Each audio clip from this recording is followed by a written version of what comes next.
I talk with my hand. Hey. Okay. Okay.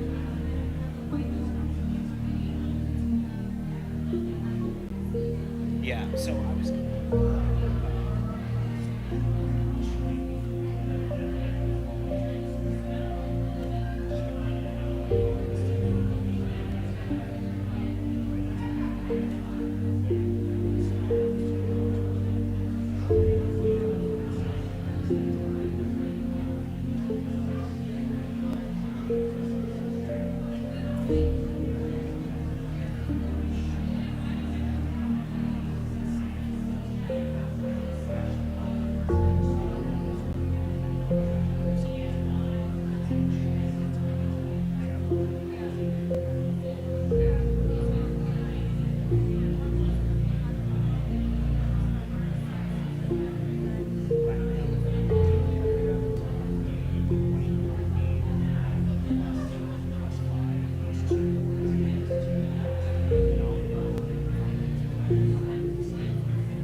Hi, my name is Dr. Michelle Cretella. I'm a pediatrician.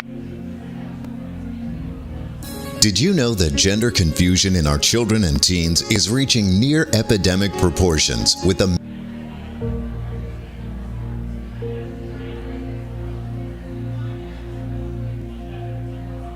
Thank you for letting me speak today. My name is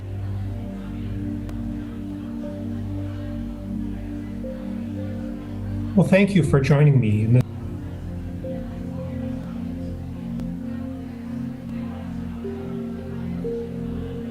Hello, I'm Dr. Julie.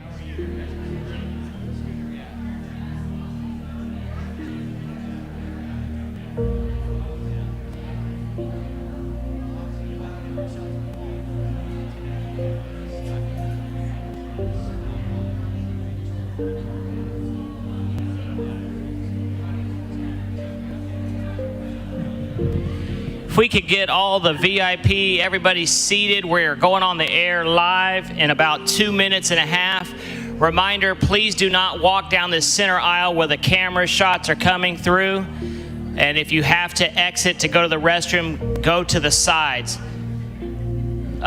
Please make sure your cell phones are on airplane mode. We have a lot of wireless frequencies going, so if they're on airplane mode, we'd really appreciate that.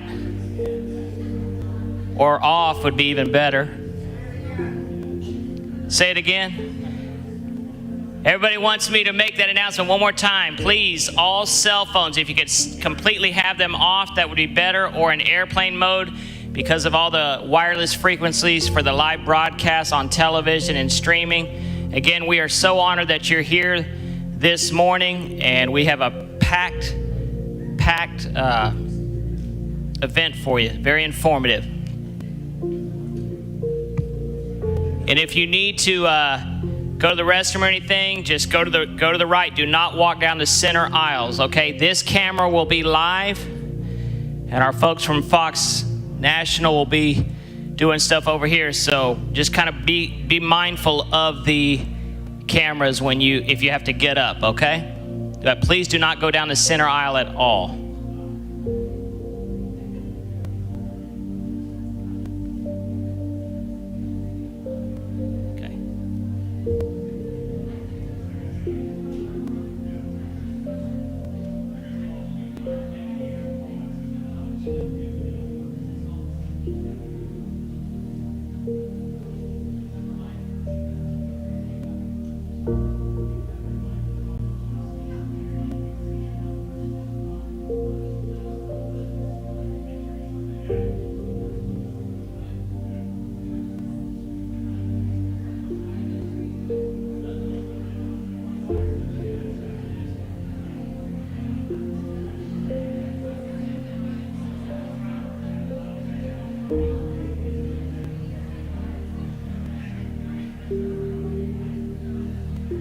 All right, everybody in position, sitting down. We're going on in 30 seconds, all right? Pastor Calvert, where's Pastor Calvert? Come on up, Pastor. Just look straight in that camera.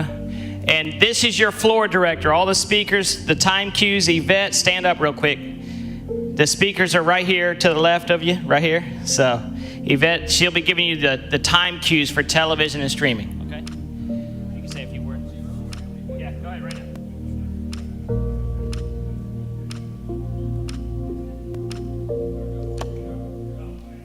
Hello, I'm Pastor Bob Calvert from Sunshine Community Youth Complex in sunny Southwest Florida, Fort Myers. We're glad you're here today. We're here for one of the most important events of this day and hour.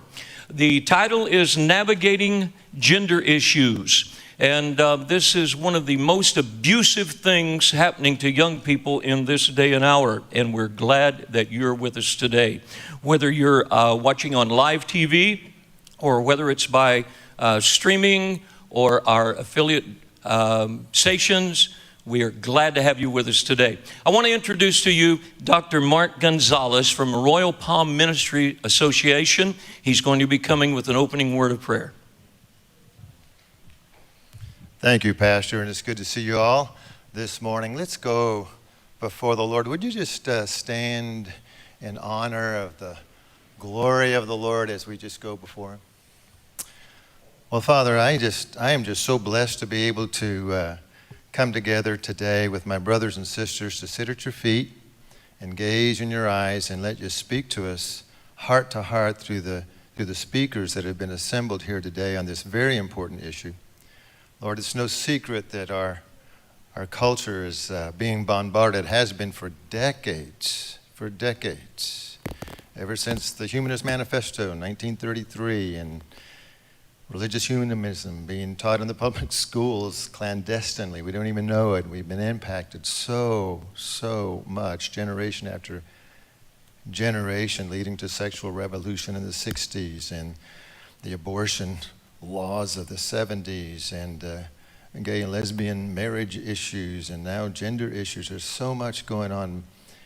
And Lord, I recognize that it is indeed spiritual warfare, and I know that there are very charged up emotions on both sides of all of these social issues, and that we as the church are called to be light in the darkness. And so, Father, I pray that somehow between one pole of being a militant activist and on the other side just saying, well, God will work it out in the end, somewhere in the middle is where we are. And I'm reminded of 2 Timothy 2:24, the bondservants of the Lord, that's us, must not be quarrelsome, but kind to all, able to teach, patient when wronged, with gentleness correcting those who are in opposition, that God may grant repentance, a change of mind, leading to the knowledge of the truth, that they might escape from the snare of the devil, being held captive by him to do his will. Oh, Lord, so many people are duped into believing all of these social issues that are absolutely contrary to your word. But they're not the enemy. The enemy is the enemy. And so we will use supernatural means and prayer in this warfare. So thank you for the privilege of gathering and learning and then being sent out as light in the darkness in a spirit that is honoring to you. We pray this in the powerful name of the Lord Jesus Christ, and by his precious cleansing and healing, transforming, empowering, and forgiving blood. Amen. Amen and amen. Thank you. You may be seated. Did you know that gender confusion in our children and teens is reaching near epidemic proportions, with a major increase in children seeking treatment for sexual identity confusion? The response to this by parents, school staff, and pastors is critical, and the proper response can only be determined by considering the facts. Experts from all over the nation are converging on Fort Myers, Florida for a 3-hour seminar entitled Navigating Today's Gender Issues. This seminar is a guide for people who love children and teens.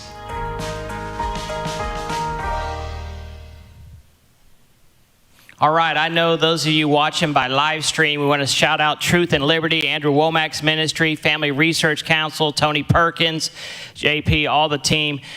We couldn't do this without our partners, so we're grateful. And of course, your Christian television network, who I'm a part of, along with this team.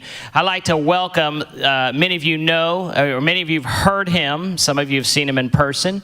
And I hope you follow his podcast, but he is our daybreak host of 92.5 here in Fort Myers, Florida, Fox News Radio, none other than Drew Steele as our MC this morning. We're honored to have you, and I'm going to let you just take it away, my brother. 6 a.m. to 9 a.m., 92.5 FM. I hope that you're tuning in. God bless. Paul, thank you so much. Thank you, everybody. It's great to see you here at a very important time, and I will say this. Things are interesting lately. I think if you want to look at the political sphere and what is going on around this country, interesting might be a word. I might say that each and every morning it's never a dull moment. Although I can tell you I pray for dull sometimes. I'm not going to lie, sometimes dull might not be so bad. But I will say this, that we have an opportunity here because things are different. Something's different right now. Something's changing.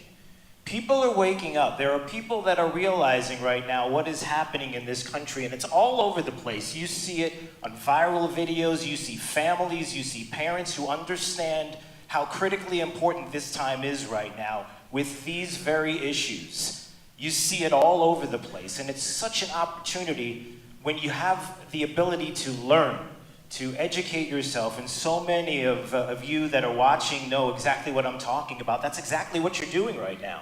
You're having the opportunity to hear voices that you may not otherwise hear in a world that is trying to keep certain things from us. And quite honestly, this is such an important opportunity. And when I bring that up, it's something else that I talk about often is I really truly believe that God puts powerful people in powerful places in this country just the right time. There are people that are placed in positions of power in this country for moments such as the ones that they are in. And I might make the suggestion that we are in that moment right now where it is you that are watching, that are learning today, that are having that very opportunity, that God is putting you in a position to learn, to be educated on the issues that you may not otherwise find out about because the culture is doing something contrary to what we believe. And I might say the same things about the people that you will be introduced to today, that God has put them in a position right now to be able to speak to you on these issues. And I think it's very important that we all pay attention to what is going on today and certainly what is going on in our culture, because in the end, we will win. We will win. And there is no doubt about that. All right. And you can applaud that absolutely. God is greater, everybody. God is greater. Well, let me start with Kathy Grace Duncan. Kathy Grace, born a female, lived as a man for 11 years of her life. 28 years ago, she came out of that lifestyle and reclaimed her birth name. And it's a story of freedom and redemption through her relationship with Jesus. And you're going to hear this, and this is going to be a stream that you're going to hear a lot about. And again, an opportunity to hear that story of redemption. Currently, the women's ministry leader at Portland Fellowship, where she facilitates discussion groups and mentors small groups, Taking Background program. It's very important. And once again, an opportunity to hear right now from Kathy Grace Duncan.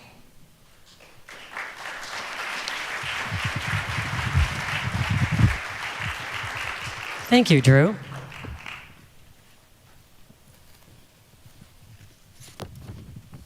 Good morning. It's good to be here. A little nervous, but that's okay.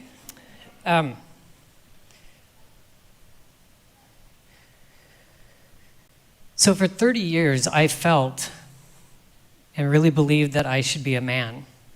So for 11 of those 30 years, I lived that way. Nobody told me I could be different. Nobody told me that there was a different way. But then I discovered one, and so here I am, different today.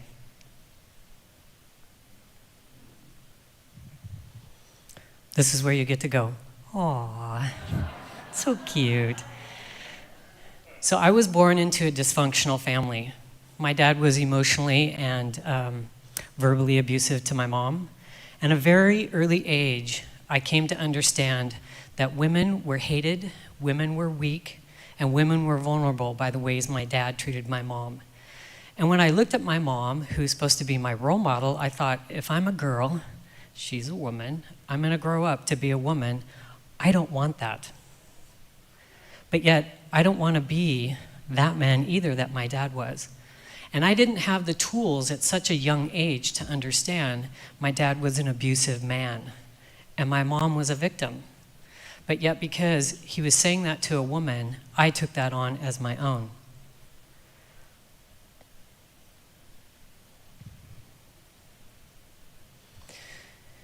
Here I am, this is when I'm 4.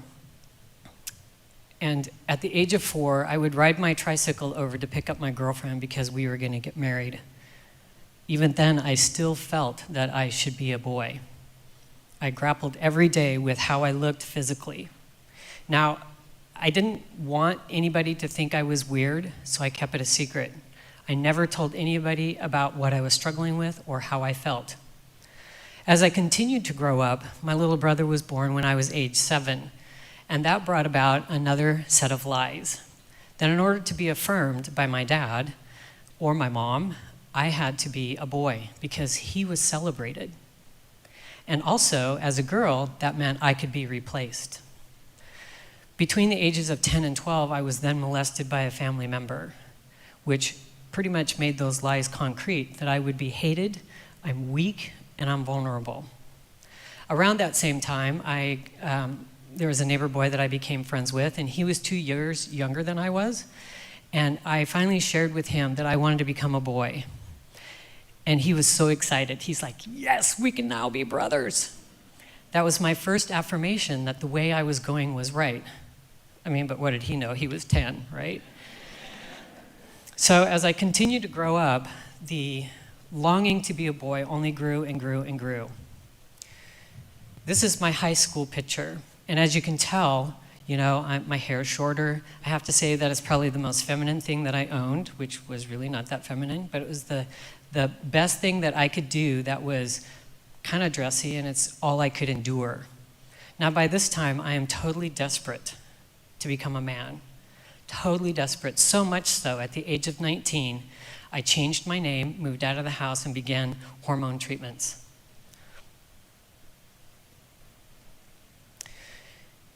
You can see I'm 22 now, it's 3 years later, and I'm beginning to look more and more like a man. I got a job working as a man, and when I moved out of the house, I moved in with a single mom. She had 2 daughters, and they kept encouraging me to come to church with them. Well, so I was raised Lutheran, so I had an awareness of who God was, but I didn't know God. I always say I'm a God stalker because I knew about him. Like stalkers know about their victims, right? So when I went to this church, they're talking about Jesus. I'm like, well, who's Jesus?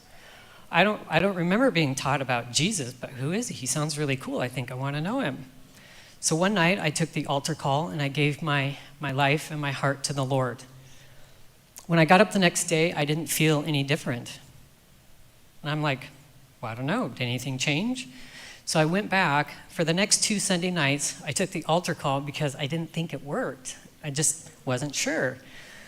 So after the 3rd time, the pastor took me aside and he said, you know, I just want to tell you that it really did take, okay? You really are saved. So I got up the next morning and still, I didn't feel any different. I didn't hear that voice, you need to go back to being a woman, and I didn't hear that my life was wrong. So because I didn't hear that, I thought God was okay with the way I was living. So I pressed forward. I eventually got a girlfriend, and her and I, we dated for about 5 years. She was a believer. She taught me about reading my Bible because raised out of Lutheran. Now hear me, I'm not knocking the Lutheran religion, it's just how I learned it. I thought we only read our Bibles on Sundays. And she's like, no, you kind of read it throughout the whole week. Oh. So I went to church with her, and eventually we broke up. And upon breaking up, I jumped right back into a rebound relationship. And in this rebound relationship, I had a very deep pornography addiction. I'm talking, it was a drug of choice. I pretty much viewed it every day. And I felt like, I went through withdrawals when I couldn't view it. That's how deep it was. But in this year-long relationship of a rebound, I woke up one morning and I was like, oh my gosh, she's my mom and I'm my dad. The very things that I had vowed I would not become, I was. Everything I hated, I was doing. So I broke up with her because I'm like, you need to find a better person for you, and I don't want to be that man. So I broke up with her. And in breaking up with her, I stayed at the church. By that time, I was involved in the church orchestra. And on my way to orchestra practice, the Lord called to me, and he said, will you now? Will you now? So I take this inventory of my life, and I'm thinking, I have nothing in the way. There's no reason why I can't. So I said, yes, Lord, I will. Got up the next morning, nothing had changed. But yet, I really wanted to see what this Lord was about. And at the same time, I didn't realize that as I'm still living as a man, I didn't realize, it took me about 3 months. I'm a little slow on the processing. But I realized that he had delivered me fully from that pornography addiction. I've been free forever.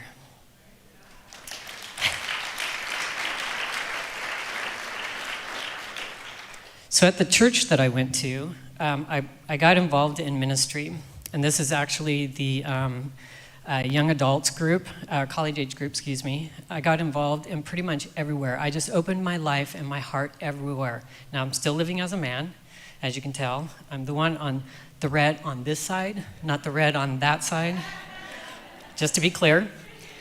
And so in these 4 years, as I continued to open my life and heart everywhere to the Lord, I had a junior high group of boys that I was mentoring. I had a men's Bible study. I was involved in this group, and I was also involved in the young adults group. And I just couldn't get enough of the Lord. So eventually, the Lord brought along spiritual parents for me. And the spiritual dad, his name's Gary, began to work on those dad issues. He was filling something I didn't know I needed. And I got another girlfriend, and we were getting pretty serious. We were talking about marriage. And so previously at the church I had gone to, I was confronted by them. And they asked me a question. We're hearing some rumors about you, and we just want to know, who are you? Who are you really? And I said then that I'm a man who used to be a woman. And they said, we love you. We just don't want you coming back here. So I left. Fast forward. My spiritual dad comes up to me and he said, can I talk to you? And my gut went, ooh, I think I know what that can I talk to you thing is about. So I said, sure. And I followed him back to behind the sanctuary. There was a prayer room in there. And Dave, who's the pastor of this college age group, was there. Now, Dave and I were friends. But the moment I walked into that room, I'm like, okay, here we go. I'm going to be confronted. I sat across from Dave, and Dave looked at me and he said, we're hearing some rumors about you, and I just want to know, who are you? Who are you really? This time I confessed, I'm a woman living as a man. And when I did, the Holy Spirit went, blew into me. Truly, that's what it felt like. And in that moment, when that happened, I realized I have to go back to being a woman that God created me to be, period. There was no plan B, only plan A. And I have to go break up with my girlfriend, and I have to step down from all these ministries, and I have to tell the pastors why. And so, not telling Dave any of this, I said, Dave, what do you think I should do? He's like, well, maybe you should live as a eunuch. I'm like, no, I'm not doing that. I said, okay, well, how about you live celibate? No, I'm not doing that. And he goes, okay, well, how about you, well, maybe you should, I don't know what you should do. So I shared with him what the Lord had shown me, and he's like, okay, great, you know what? I'm going to make those appointments for you, and I'll be with you in those meetings with the pastors. Pretty amazing, right? Total different response. So this screen represents 5 years of process. And it's interesting because for whatever reason, I was looking at butterflies. I was, researching that out. And I found out that it goes in to a cocoon, right? It comes out a butterfly. But that in-between process, nobody knows. Scientists don't even know, because the moment you open that cocoon, it dies. However, they do know that when the caterpillar goes in and creates that cocoon, his head splits open, and everything comes down from there. Well, the interesting thing is in this process, this 5-year process here, it started with my thinking. So in the metamorphosis that I was in, I got to discover about who I was. And the things that got me to being a man, that told me I needed to be a man. I discovered that this is really not a sexual issue. This is a relational issue. And the things that took me into that lifestyle were things that were driven by pain. I was trying to run away from being who I was because I thought it wasn't safe. I thought it wasn't safe to being a woman, and in order to be loved, I needed to be a man. And that's a core value that we all have, is to know that we're loved and to be loved. We all seek that, to be loved. I also realized that I had legitimate needs that went unmet, and I'm trying to get them met. For instance, my mom was not nurturing. And so to find that nurturing, I dated women who were very nurturing, because I thought I could get that need met. They could tell me who I was. Didn't work so well. I also realized that being a man, living that way, is actually a behavior. It's a fruit showing of a deeper woundedness, of deeper needs that needed to be met. And those roots that were feeding that fruit, if you will, were rejection, abandonment, and abuse. And I realized too that my parents, both my parents, abandoned me emotionally. I had to figure out my emotions. And because they were so dangerous, I detached from all of them. And in this process, the Lord reattached my emotions and showed me what it was to feel, which was good and hard, because then I had to go back and feel all that emotional pain that I went through as a child, remembering that I didn't have the tools to process all of that. So now I'm doing that as an adult, reliving those things, which was good because it brought great healing, tremendous freedom. Another thing that the Lord walked me through was forgiveness of my dad. That was a very painful process. And so I did that, and I'll do it all again because of the freedom that I got. And I just want to share too that not everyone has that same story. That I have a friend that he was like, you know what, I'm loved. And I said, well, why do you want to be a woman? And he said, because I saw my dad playing with my sister and she was adored. And so I thought I had to be a girl. Boom, he bit the lie. Not everything is a traumatic event, but it's about a perception. So here I am, 10 years after coming out of that process, and here I am as a bridesmaid. In 1998, this was the picture that was put into the Portland Fellowship newsletter, and that was the first time my story went into print. So I just want to tell you, change is possible. Thank you.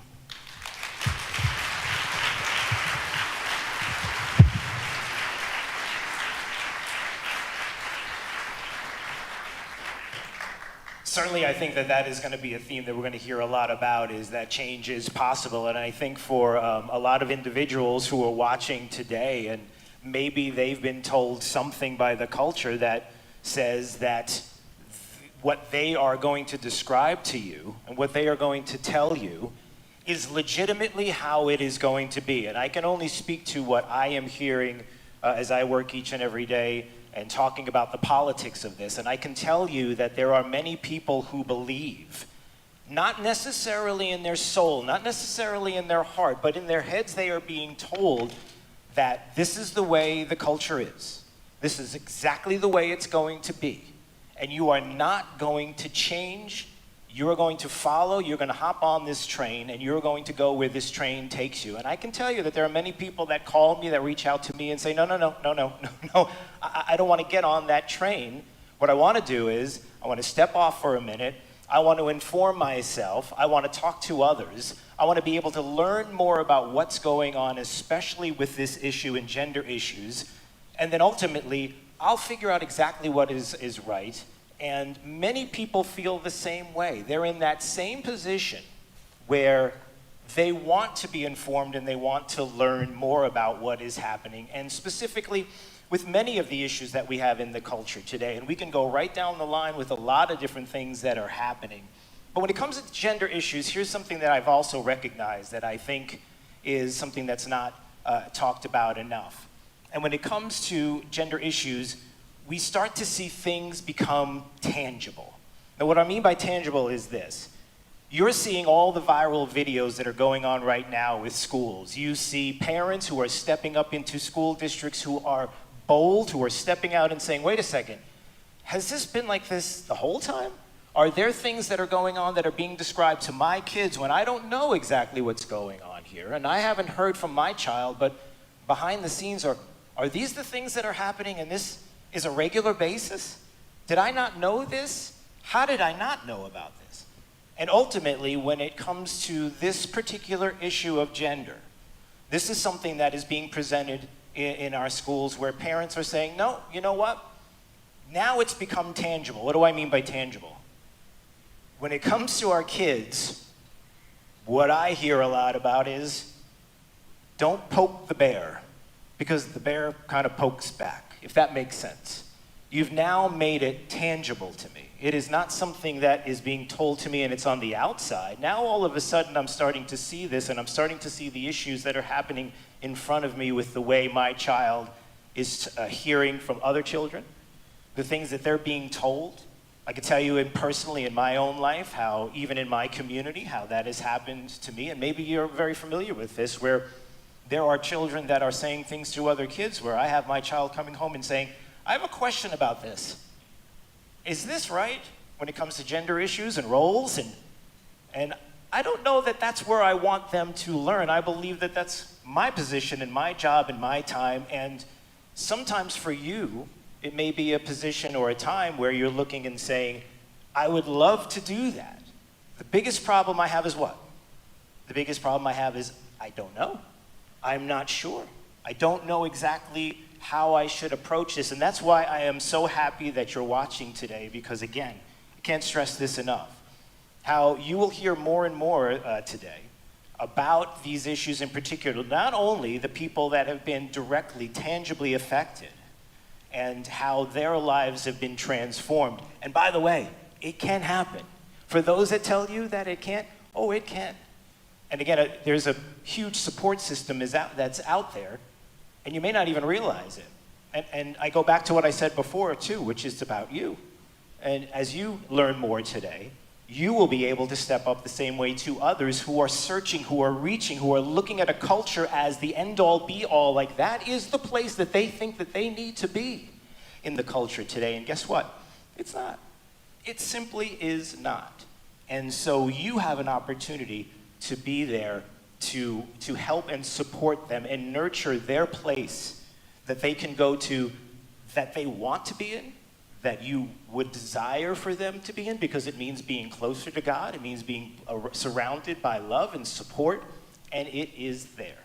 And so that is another part of why this becomes so important, and how the education is critical in all of this. And you know, as you start to look at individuals, we're going to hear in just a little bit, we're going to show you a video of Dr. Michelle Cretella, and a pediatrician and an executive director of the American College of Pediatrics, and a past president of AC Peds. And you might say, people are telling me that there are no one is in academia who's saying anything about this. When it comes to academia, apparently, there are people who are just saying the same thing as the culture. Like, that's where it is today. Academia, in the culture, it's all going in the same direction. Nobody is stepping out and saying anything different. And I might say to you, well, they are. They exist. They are there. It's just that you haven't been able to find the avenue, the facility, the place to go to get this information. Isn't that interesting?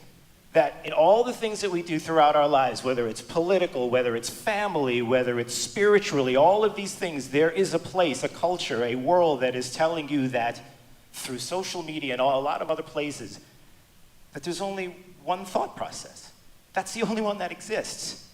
Your common sense would dictate you that that's not right. It can't be right. And it's not. And the best part is that there are people in academia, there are people who are part of the medical profession, there are people who are stepping up and talking about these very issues. And that's why I was so happy to be here with you today, because it's here. It's an opportunity for you to find out. And you're going to learn so much today. So that is a major part of why I'm excited to bring this to you now. So again, like we described, pediatrician, executive director of the American College of Pediatricians, past president of ACPEDS, and a peer reviewer for the Journal of American Physicians and Surgeons, Issues in Law and Medicine, and the International Journal of Behavioral and Healthcare Research. Seems like she knows what she's talking about. So this is somebody you might want to listen to. Let's watch this video now of Dr. Michelle Cretella. Hi, my name is Dr. Michelle Cretella. I'm a pediatrician and the executive director of the American College of Pediatricians, a national organization that is dedicated to promoting policies for the optimal health and development of children. I'm here today to talk to you about gender identity in children. What's the difference between gender identity and sex? Sex is a biological trait. It is established at fertilization. A baby is conceived either male or female at fertilization due solely to genetics. Gender, in contrast, is about whether you fit social stereotypes. Are you a masculine boy, or do you like feminine interests? Are you a feminine girl, or are you more of what we used to call a tomboy, a girl who likes that rough and tumble play, getting dirty, sports, etc., right? So sex is biological, it's in the body. Gender really is referring to stereotypes. So what is gender identity? Gender identity refers to how a person experiences themselves. Do they recognize themselves as a boy or a girl with different personality traits? So sex is in the body. Gender identity is about thinking, it's in the mind. Normal child development, a young child from infancy to age 3 gradually comes to learn their sex. Most children at age 3 will correctly identify as the boy or girl they were born. But it's not until age 7 that most boys and girls recognize that sex is permanent. It's not until age 7 that most boys and girls recognize a boy grows into a man, a girl grows into a woman. It's not until age 7 that most boys and girls recognize that a boy or a man who puts on makeup and a dress is still a boy or a man. This is how gender identity develops. This is why things like the drag queen story hours and reading children gender-bending books in preschool is so harmful to their psychological development. So what is this intersex that we hear about? Most parents, most people are very familiar with birth defects. When the birth defects affect any other organ system, like hands, some babies born with 6 fingers or 6 toes, right? We understand that is not the norm. It is a birth defect. Intersex is a category of birth defects that affect either the reproductive organs or external genitalia or both. They are extremely rare, but they refer to a category of birth defects. And we know that they are birth defects because every disorder in this category results in either reduced fertility or infertility. What is transgender belief? Transgender belief refers to people who are uncomfortable in their bodies, people who are distressed by their bodies, emotionally distressed by their biological sex. And therefore, they only get comfort believing that they are actually the opposite sex. So transgender belief is psychological. What causes this in children? Well, there are many, many factors that can combine to cause transgender belief in children. And it's not necessarily the same path. It's not a one size fits all. It's not the same pathway for each child who experiences it. We definitely know that social conditioning, right, our society, which is flooded with the civil rights movement for transgender adults, has infiltrated, as I indicated before, libraries and preschools, and it's all over the internet, Hollywood. So our little children are being incubated in this culture, this environment that tells them, you know what, you might be trapped in the wrong body. So that is a huge factor. It's perhaps the greatest factor we face right now. For some families, for some children, it is also triggered not only by that culture in which we live, but also by sometimes family factors, family dynamics, not necessarily abuse, although sexual abuse, physical abuse, verbal abuse may be part of it. Sometimes the family has innocent circumstances that the child misperceives. For example, I had a little boy who, between the ages of 3 and 5, increasingly came to believe and announce that he was really a girl. The family counselor was able to work with the family to discover that when this little boy's sister with special needs was born, he was 3, but his special needs sister required so much of his parents' attention. In his mind, he came to believe mommy and daddy don't love boys. Mommy and daddy only love girls. If I were a girl, they would love me. This was a misperception, and it was able to be healed through play therapy with the child and the family together. So there are multiple factors that can contribute to a child developing transgender belief. In teenagers now, especially because of the internet, and teenagers are going through an identity crisis for their baseline. Like every healthy teenager is trying to figure out who they are, where they fit. And now our poor teenagers are immersed in this pro-transgender, this, hey, you know what? You're depressed, you're anxious, you're uncomfortable because you're in the wrong body.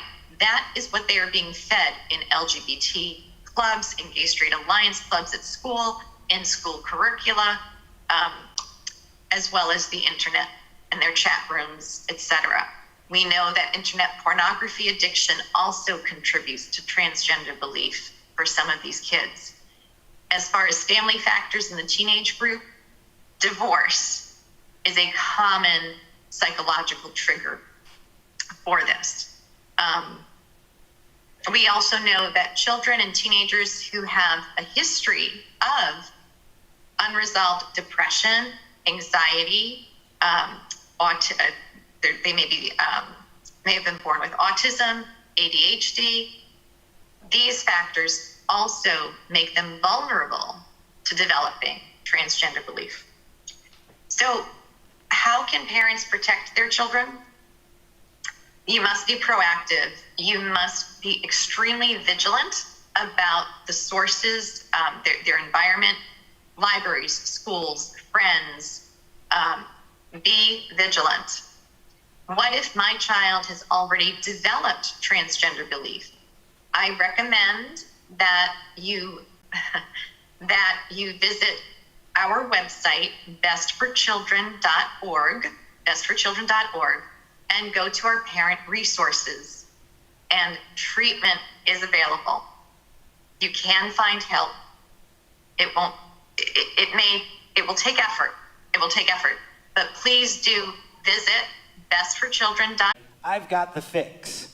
I've got a way to change what it is that's making you uncomfortable. I wonder if you can think right now of something even in your life and even in your childhood where you've had a moment like that, and there are plenty. I don't read your mind, but I'm pretty close to reading your mind as we speak. And yes, you do know. And that's something else. I might make the suggestion that when it comes to even your faith and politics and different things that are in your life, now is the time to jump in with both feet and be bold and to not be worried about that, because if there's ever been a time to jump in and speak about the things that you care about because they're on your heart, because they're part of your faith, they're part of your belief system, and you know you're right, then now is the time to jump in and don't be afraid. That's the kind of thinking that we want to avoid. Now, obviously, as a talk show host, I don't have that problem. I don't worry about that necessarily, because here's the key. Not only am I watching and keeping an eye on what's going on with the culture, politically, what is happening in the world, but I am sure grounded in my faith. And I know I'm right. And I am standing on solid ground. I am not standing on sand. I am on solid ground. And as I am on solid ground, and I know you are on solid ground, and because you're on solid ground, you have favor. You have favor in your conversations with people. Don't be afraid of that. Whatever it is, and even if it's with your kids, to ask for that and have that favor in that conversation with your kids on the uncomfortable issues of the day. Don't be afraid. Don't be fearful. All right. Well, as we move on today, more great information. Maria Keffler is going to join us here right now, a parent and teacher and co-founder of Parents for Ethical Care and the Arlington Parent Coalition in Arlington, Virginia. Right Speaks advocates on parents' rights and children's protections. And she's got a book that I am holding in my hand right here. It is Desist, Detrans, and Detox, Getting Your Child Out of the Gender Cult. So there's even books on the subject. So there's certainly lots of information, lots of books, lots of folks to talk to, and great information as we bring up right now Maria Keffler.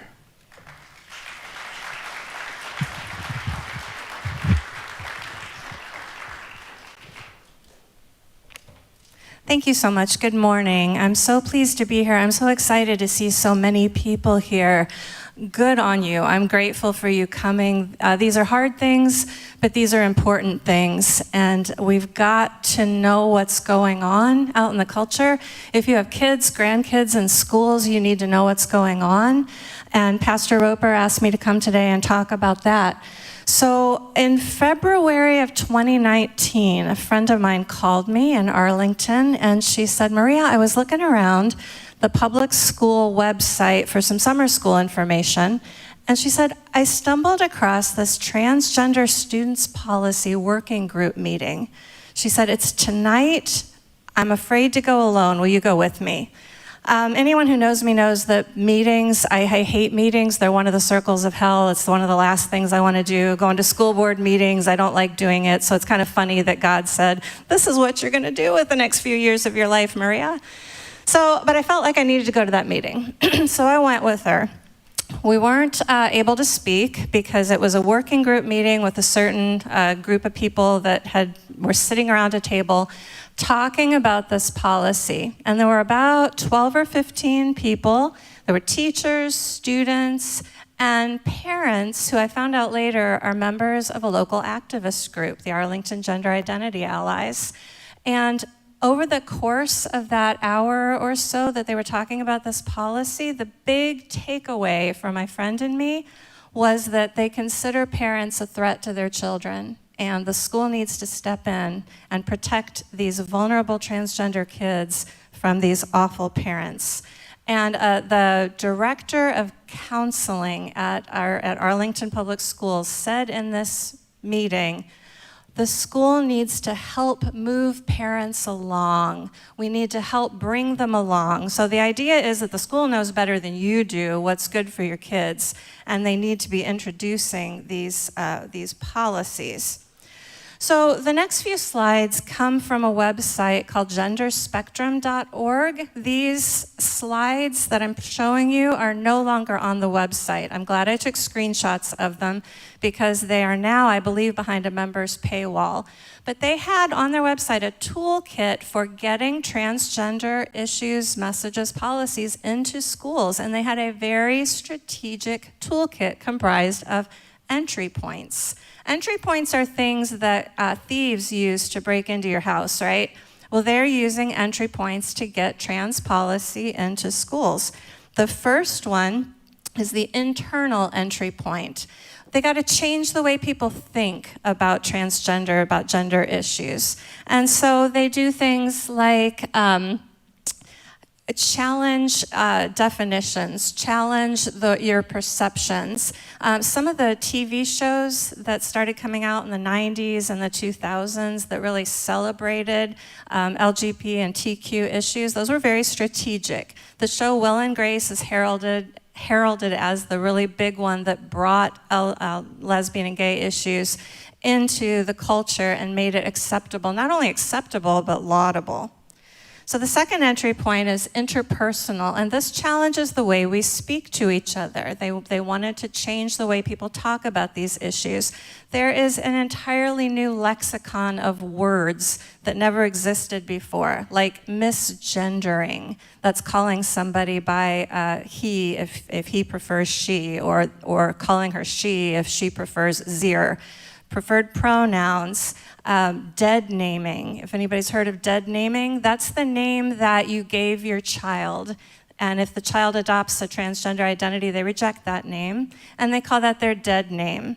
I have never heard anything that better describes what's happening to kids. They are trying to kill off who they were before, and that is encapsulated by that term dead name. The third entry point is instructional. This is get it into the curriculum, get it into the schools.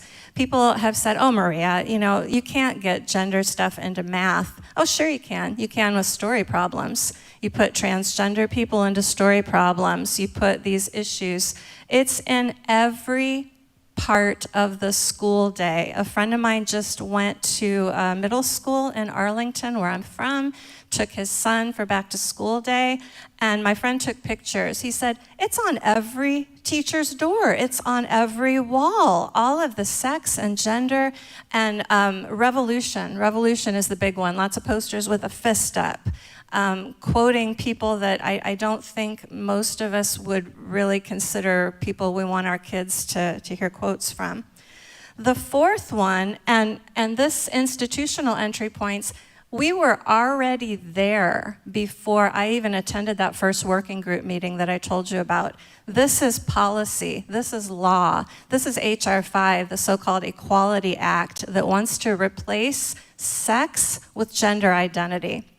Once the term sex, which is what Dr. Cretella talked about, our chromosomal, biological, male or female, once that word gets replaced with gender identity, sex has no meaning anymore. There's no such thing as a woman. There's no such thing as a man. And I have friends on social media who've gotten put in Facebook jail and kicked off Twitter for saying that a woman is an adult human female.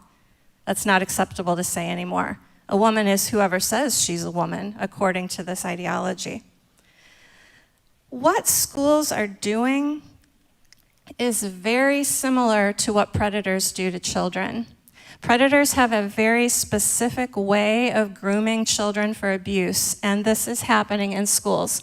When you send your child to school, the school acts in loco parentis. That means the school is behaving as the parent for the time that the child is at school. Increasingly, schools think that they have more authority than parents. In Utah, a school just put a big sign up that said, "Welcome home," at the beginning of school. That seems really sweet, right? Until you really think about it. Wait a minute. This isn't the child's home. Welcome back would be okay, but that child has a home, and school is not it. So now the next thing is Gsa Clubs and Counselors. This is what's happening. If your school has a Gsa club, Gender and Sexuality Allies, sometimes called a spectrum club or an equality club, this is the indoctrination center. This is where kids are getting love bombed, and that's what groomers do. They'll identify a child, they'll try to separate the child from his or her parent and just love on that child and become that child's best friend.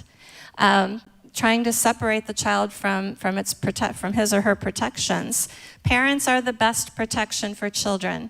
Yes, abuse does happen. That is not the norm. In most cases, a parent is the child's best protector and advocate. Schools know this, the gender industry knows this. This is why laws are being put into place to give children consent.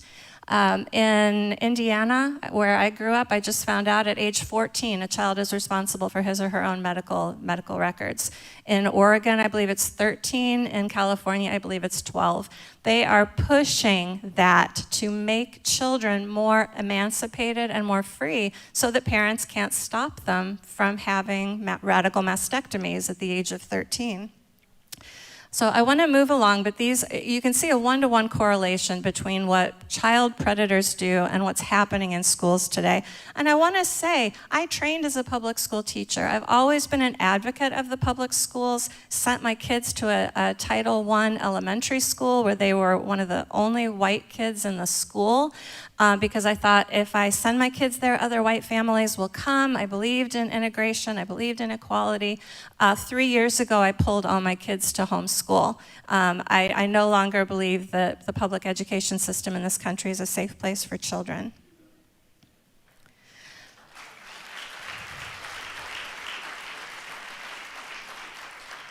Homeschool's been a challenge, but I want to say it's been great too. Some people, I said this at one time, I said I would need a special dispensation from God to be able to homeschool my kids. Well, I got it. And it's, if you're on the fence and thinking about it, I want to say there's so much support for homeschool now. I really value it, and I wish I'd done it a lot sooner. So parents are really struggling. Parents are struggling if they have children who have transgender identified. They're hearing lies. They're being told affirmation is the best practice. A child comes home out of the blue, says, "Oh, I'm transgender, I'm non-binary." The parent goes to all the experts, goes to the pediatrician, goes to the principal, goes to the school counselor, goes to the therapist, and overwhelmingly hears, "Oh, affirmation is the best practice. If you don't affirm, that child will commit suicide." That suicide card is emotional blackmail.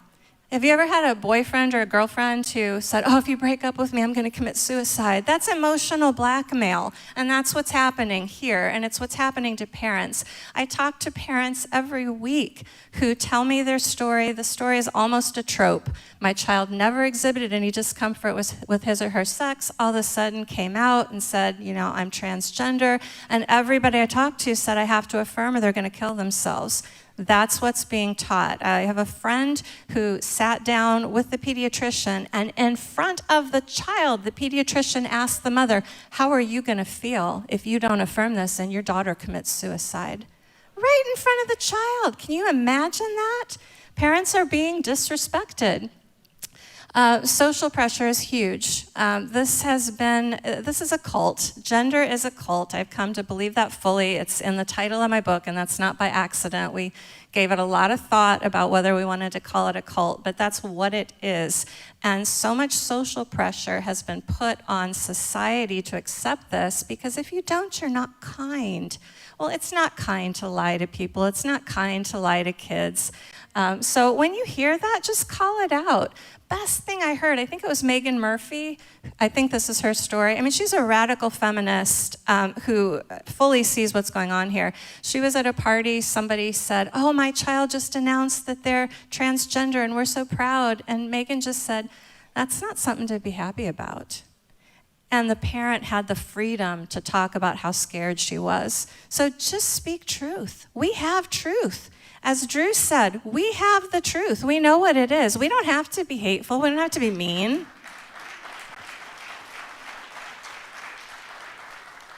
We can just say, "You know what? I don't agree with what you just said. I've got another idea. Can I share it with you?" Real quickly, these are a few quotes that I pulled from different places just to show you this is what the school is thinking about parents. The first one says it all. Their parental rights ended when their child was enrolled in public school. Teachers are being told that they may be the only safe place for a child. And if parents don't affirm the gender transition, gender identity, you're called unsupportive, toxic, abusive, hateful, bigoted. Schools are putting intake forms in the counselor's office. I don't have a copy of one here. I probably should have brought it. But it's asking, so what is your preferred pronoun? What is your name? What do you prefer to be called? How supported do you feel at home? How much do you want your parents to know about this? They're asking the child this all the way from kindergarten. There's no age relationship on these. They're doing this with all kids. And what Dr. Cretella said is very true. Young kids believe what they are told by trusted adults. And when you have a parent saying, boys have a penis, girls have a vagina, and you have the school saying, oh, that's not necessarily true. Boys can have vaginas and girls can have penises. That is a terrible place to put a child because that child is now being forced to decide whom they believe, their parents or the school. Parents and schools should never be in contradiction with one another. So kids need help. This is what kids are going through. They are getting trans ideology as fact across the curriculum. They are getting social media pressures, which I'm going to talk about here in a minute. Peer-led sex ed. I came across this on an NEA, National Education Association, that's the largest teachers union in America. I came across this on one of their articles about peer-led sex ed. And I've seen it. In my district, they have kids from the Gsa Clubs coming and teaching about gender and sexuality in health classes. In one case, it was in a HILT class, which stands for High Impact Language Training. These were kids who are recent immigrants from other countries, and their English skills need to be brought up quickly. Somebody from the GSA Club came in and taught in Spanish, sex and gender, in a HILT class in my district. But I was thinking about this. I'm like, peer-led sex ed, that sounds so familiar. What is it that is? And then I realized it's peer-to-peer sales. Have you ever had somebody invite you to their house to oh, just come and we're going to have a little Tupperware party, and you feel kind of obliged to buy something, right? Because they fed you some food. That's what peer-led sex ed is. They co-opted the peer-to-peer sales model where they're using peer pressure to sell things, and that is what is happening in schools. I know of a situation where a school was a middle through high school, 6th through 12th grade. They had a GSA club, and I found out later that this GSA club never has an adult present. So you've got 6th to 12th graders in the room together, talking about sex and gender. 10, 15 years ago, it was all vampires and werewolves for young adult lit, and I remember thinking, oh, I can't wait till we're done with vampires. Abusers, if we don't agree with everything that the culture says we should. Entertainment industries turning out trans stuff, which I'll share here in a minute. And I also spoke to a lawyer who started an organization to support students whose First Amendment rights have been violated at college, because colleges are now having bias boards. So if somebody hears me say something that they think is unequal, lacking diversity, is abusive, I can get reported to the bias board, and I'll get called in front of this college bias board and have to talk about what my attitudes about certain things are. This is scary stuff. This is really scary stuff. If you haven't seen the genderbread person or the gender unicorn, let me introduce you. This is coming home in backpacks. This came home in a backpack from a 9th grader in my school district.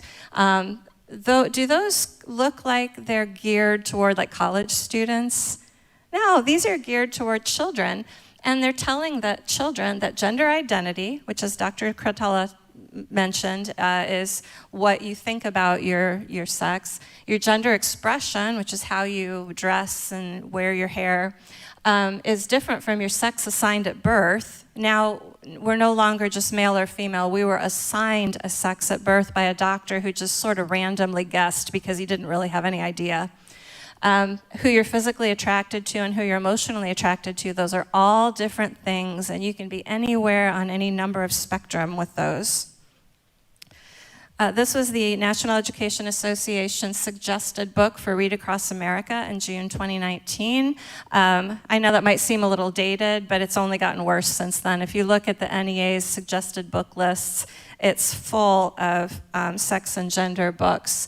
These are some things you'll find in the classroom. Beyond Magenta is in many school libraries. That has, it has gay porn in it, represented by a 6-year-old, and these are supposedly true stories. The Prince and Knight is a horribly, horribly written story. I need to say, I was an English teacher, and I read some of this, and just simply on their literary merits, they should be burned. Horrible rhyme, horrible meter. I know that's very haughty of me, but I'm an English teacher, and I want my kids to read good stuff. But it's the story of a prince who was supposed to find a princess to marry, but he didn't love any of them. And he fell off his horse, I think, and this knight came to save him, and he realized that the knight was his true love, and the whole kingdom celebrated, and isn't it wonderful? Pre-K and kindergarten, that's what that's for. This took place in my district. It was the infamous Ashlawn I Am Jazz reading. Ashlawn Elementary School read the transgender storybook I Am Jazz to 2 classes of kindergartners. They sent home a letter the Friday before the event. It was less than a week before. Long, wordy letter, had the word transgender once in the middle paragraph. Everything around it was, we have this wonderful program, we have guest speakers, it's all about diversity. And by the way, if you see diversity, equity, inclusion, those are now code words for sex and gender. It's really disappointing. We're no longer talking about diversity of race, inclusion of sex as far as women's rights. It's all sex and gender now. So they read this to 2 classes of kindergartners. Kids came home from this crying. I talked to one father who said his son didn't even want to talk about it. He was so upset and scared. A psychiatrist that I spoke with said this is really common for young boys to be afraid that their penis might fall off. It's something that it's just sort of a normal thing that a lot of boys deal with. They get read a story like this that said, God made a mistake. I'm actually a girl trapped in a boy's body.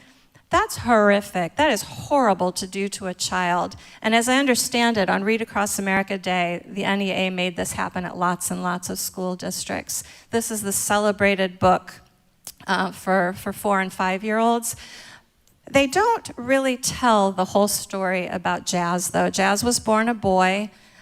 Started puberty blockers at 11, I believe, had a sex change operation at 17 where they removed his penis, but because he'd been on puberty blockers for so long, his genital was so small they did not have enough skin to fabricate a faux vagina. And I won't go into any more details because it's stomach churning. But after Jazz's surgery, he basically split in half. He's had multiple surgeries to try to reconstruct. He's now, I think, 21 or 22. He's morbidly obese. My heart breaks for what was done to this child. He was a non-gender conforming boy who his parents transed, and they celebrate it like, isn't this wonderful? Isn't they say she, isn't she glamorous? So I talked about what was going on in our district, and just by way of letting you know the way this happens, the way they get it into school districts, the first thing that happens is the school board slips the term gender identity into the non-discrimination clause.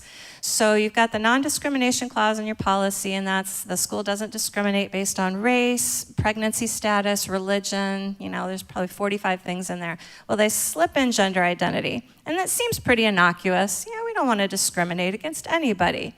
If anybody asks, they'll just say, well, do you think transgender students should be discriminated against? There are some questions that cannot be answered with yes or no. This ideology loves to try to make you answer yes or no questions. You don't have to. When somebody tries to make you answer with yes or no, and it's more nuanced than that, don't answer it with yes or no. Answer with, I want to see all students supported and protected. Tell me how this policy protects students who aren't transgender identified. They won't have an answer for that. But after they slip it into the non-discrimination clause, the next thing is they say, oh, what does it mean not to discriminate against transgender students? We need a policy. And Glsen, the Gay, Lesbian, Straight Education Network, happily provides this model school district policy. This is what is being boilerplated, being put into all the school districts in America. And what you need to recognize is that this says that even parents or guardians aren't allowed to know about a child's sex or gender status if the child doesn't want them to know. They put it in black and white. Oh, my red box has shifted. Sorry, that was my bad. Therefore, it is critical that parental guardian approval is never a prerequisite for respecting a student's gender identity. The American School Counselor Association has this in their policy as well. It advises counselors to use a different name and pronoun when they speak with parents than they use at school. It's deceiving parents. I want to pull this up. This makes me mad. These are all of the references supporting Glsen's transgender student policy. There are three references supporting it. 2 of them originated with Glsen. This is no different than when Big Tobacco said, we're going to do a study to find out if nicotine is addictive. Oh, we did the study and it's not addictive. They're lying. They're making up. They decided what they want the data to be, and they generated research to support that. 2 of these are just surveys that are fairly small, self-selected population. They said, hey, let's get some transgender people to answer these surveys, and then they're calling that research. The research undergirding transgender policy really does not exist. It's junk science, a lot of predetermined, this is what we want it to say, and we're going to set it up in a way to make it say that. Parents are just under assault. There's a Facebook group for parents of transgender identified kids. There's several of them. This particular group is for parents who don't necessarily affirm it or agree with it.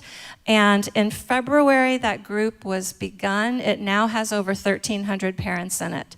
Every day, 5, 10, 15 new parents. My organization gets calls and emails from parents all the time trying to find help. I pulled some screenshots and I got permission to use these from the parents, but I want you to see what's going on for parents. Child's entire friend group adopted a trans ID. This is a social contagion. This is a manufactured issue. People looking for trustworthy therapists, it's hard. We get called and say, can you help me find a therapist who will not affirm this? And we're always trying to find people. One therapist who I really love, she said to me last time I called her, she said, Marie, I'm full. I cannot take anybody else. We need more therapists who are willing to address this. If I were a counselor, therapist, psychiatrist today, I would be creating a trauma-based treatment plan for families and kids and detransitioners who have gone through this issue. It's huge and it's going to keep growing. How has this happened out of the blue? I'm terrified, I'm devastated. My child is cutting, anorexic, suicidal. My child ran away. My child got hormones and surgery without permission. These are the things we see every day in these groups. And most of these kids who are announcing this in the middle school area, Many of them have underlying conditions. They have autism, they have depression, they have trauma. There's something going on. And even if these kids were in counseling for those issues, as soon as the child says, hey, I think I might be transgender, non-binary, nothing else matters. Counselors won't deal with anything else. It's just affirm, affirm, affirm.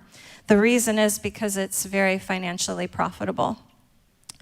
Okay, I talked about TV, entertainment, social media. This is Blue's Clues. In June, in Pride Month, Blue's Clues did this.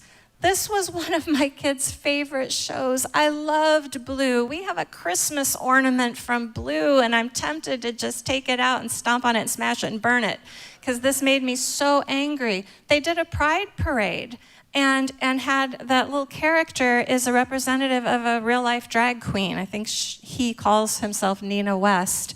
They had a beaver with double mastectomy scars in the pride parade. A beaver with double mastectomy scars. I think the writers of this show were laughing at women the whole time they were writing this. Glitter moms. Glitter moms are typically transgender men who present as women. This is Monroe Bergdorf. This is a man. He presents as a woman. And he put this on his Instagram. To any trans kids out there who want or need support, please @ me. I will answer you, and I will answer all messages and work with you to get the help you deserve. When an adult man messages or asks for private messages from a child he doesn't know, parents' sirens, predator sirens, should be screaming. And he's not alone. There's all kinds of these influencers out there. Here's one on YouTube. This is trans kids stuff. This woman who presents as a man, or she might present as non-binary, I'm not sure, she uses popsicle puppets to teach kids about trans stuff. Popsicle puppets are for like 2, 3, and 4-year-olds. This is grooming children. This is all over social media. I'm not kidding when I say don't let your kids have social media. They don't need it. We didn't need it. We grew up without it. They don't need it either. This is on TikTok. This is a surgeon, a cosmetic surgeon, who cuts off girls' breasts, advertising on TikTok to children. I really can't express enough how horrific this stuff is and how important it is to get your kids out of the culture to the degree that you can. So I think my time might be up, but I think there might have been a question-answer period planned. No? Okay. All right. That's all that I can talk about for today. Thank you so much for coming. I'm so grateful.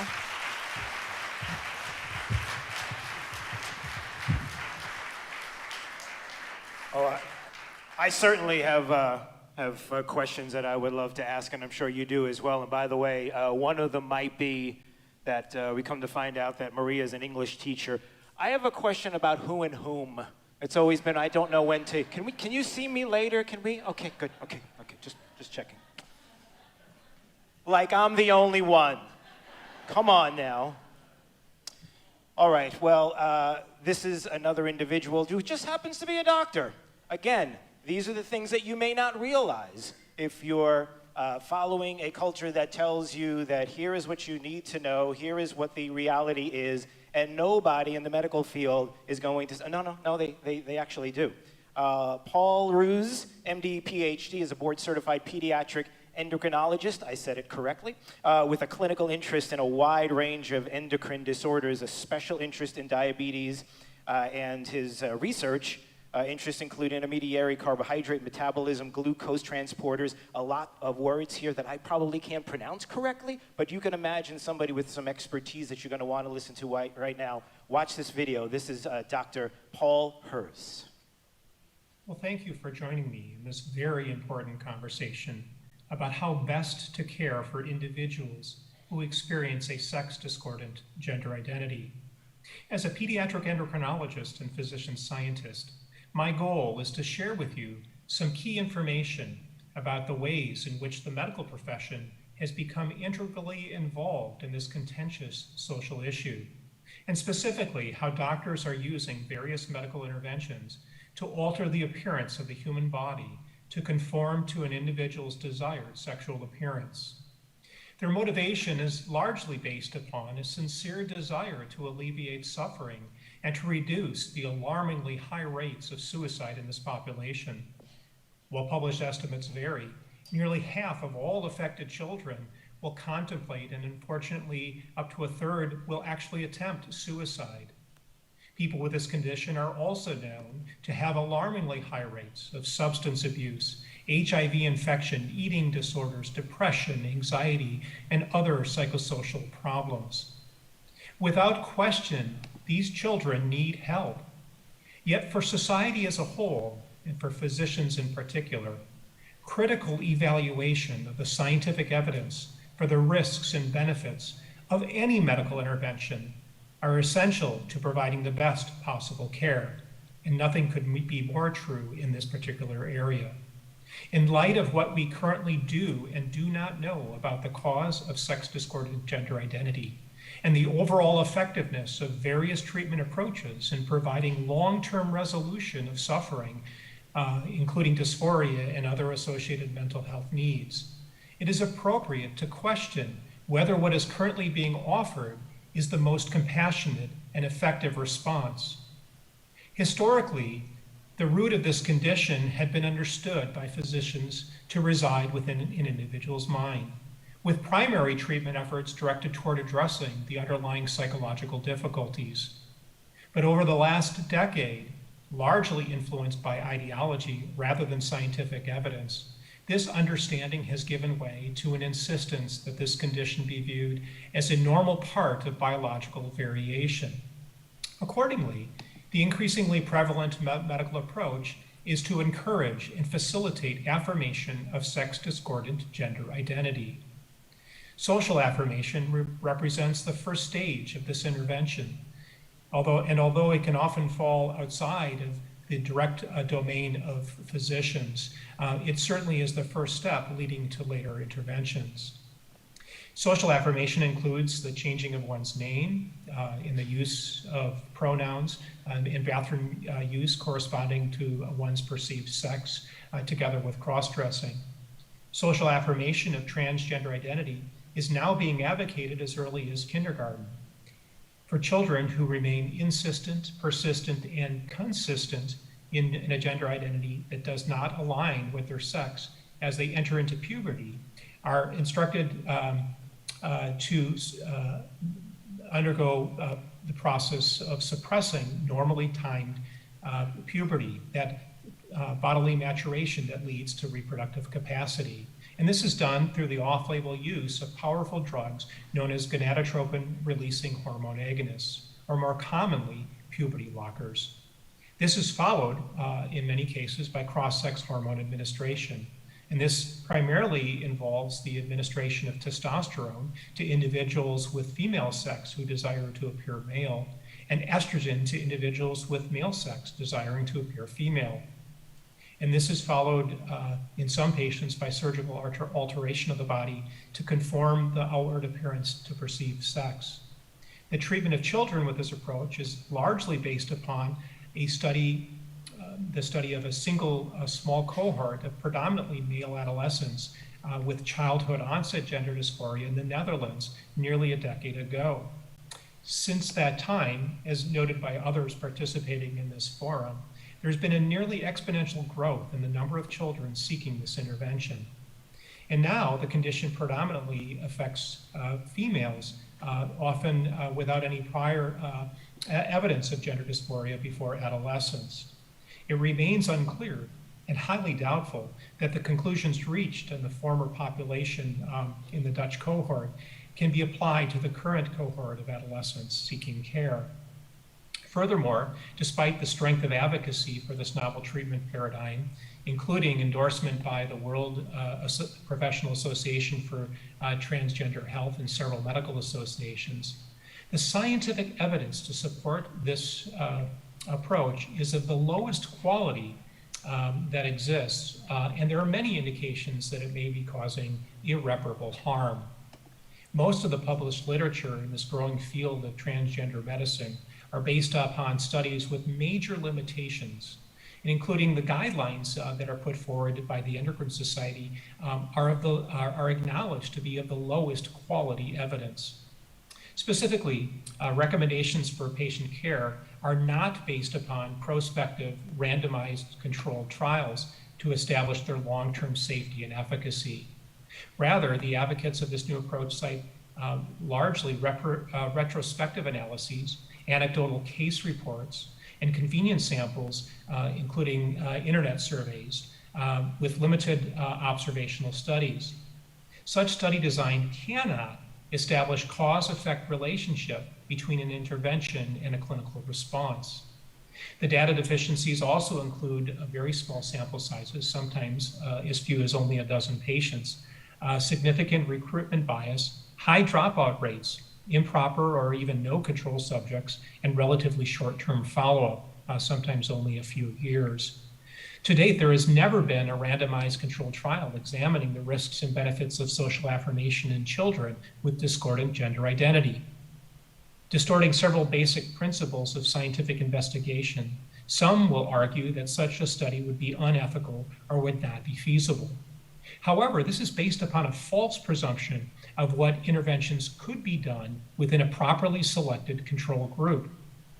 Hormonal and surgical interventions are being introduced at younger and younger ages, typically as early as 10 to 12 years of age. Known side effects of these interventions, in particular, the movement from pubertal blockade to cross-sex hormones, includes infertility, low bone density, stroke, and heart disease or cardiovascular disease. Despite an adolescent's known tendency to engage in risky behaviors, having poor impulse control and failure to see long-term consequences of their choices, the immediate desires of gender dysphoric youth are deemed by many affirmation advocates sufficient to allow them to consent to potentially irreversible medical interventions, even when their parents object. Yet it is well established that prior to the adoption of these affirmation practices, more than 80% of gender discordant children would spontaneously realign their gender identity with their biological sex if merely left alone. On the other hand, in children who are affirmed in their transgender identity and undergo pubertal blockade, the vast majority of them will proceed on to receive cross-sex hormones, with the consequences of lifelong medical dependency.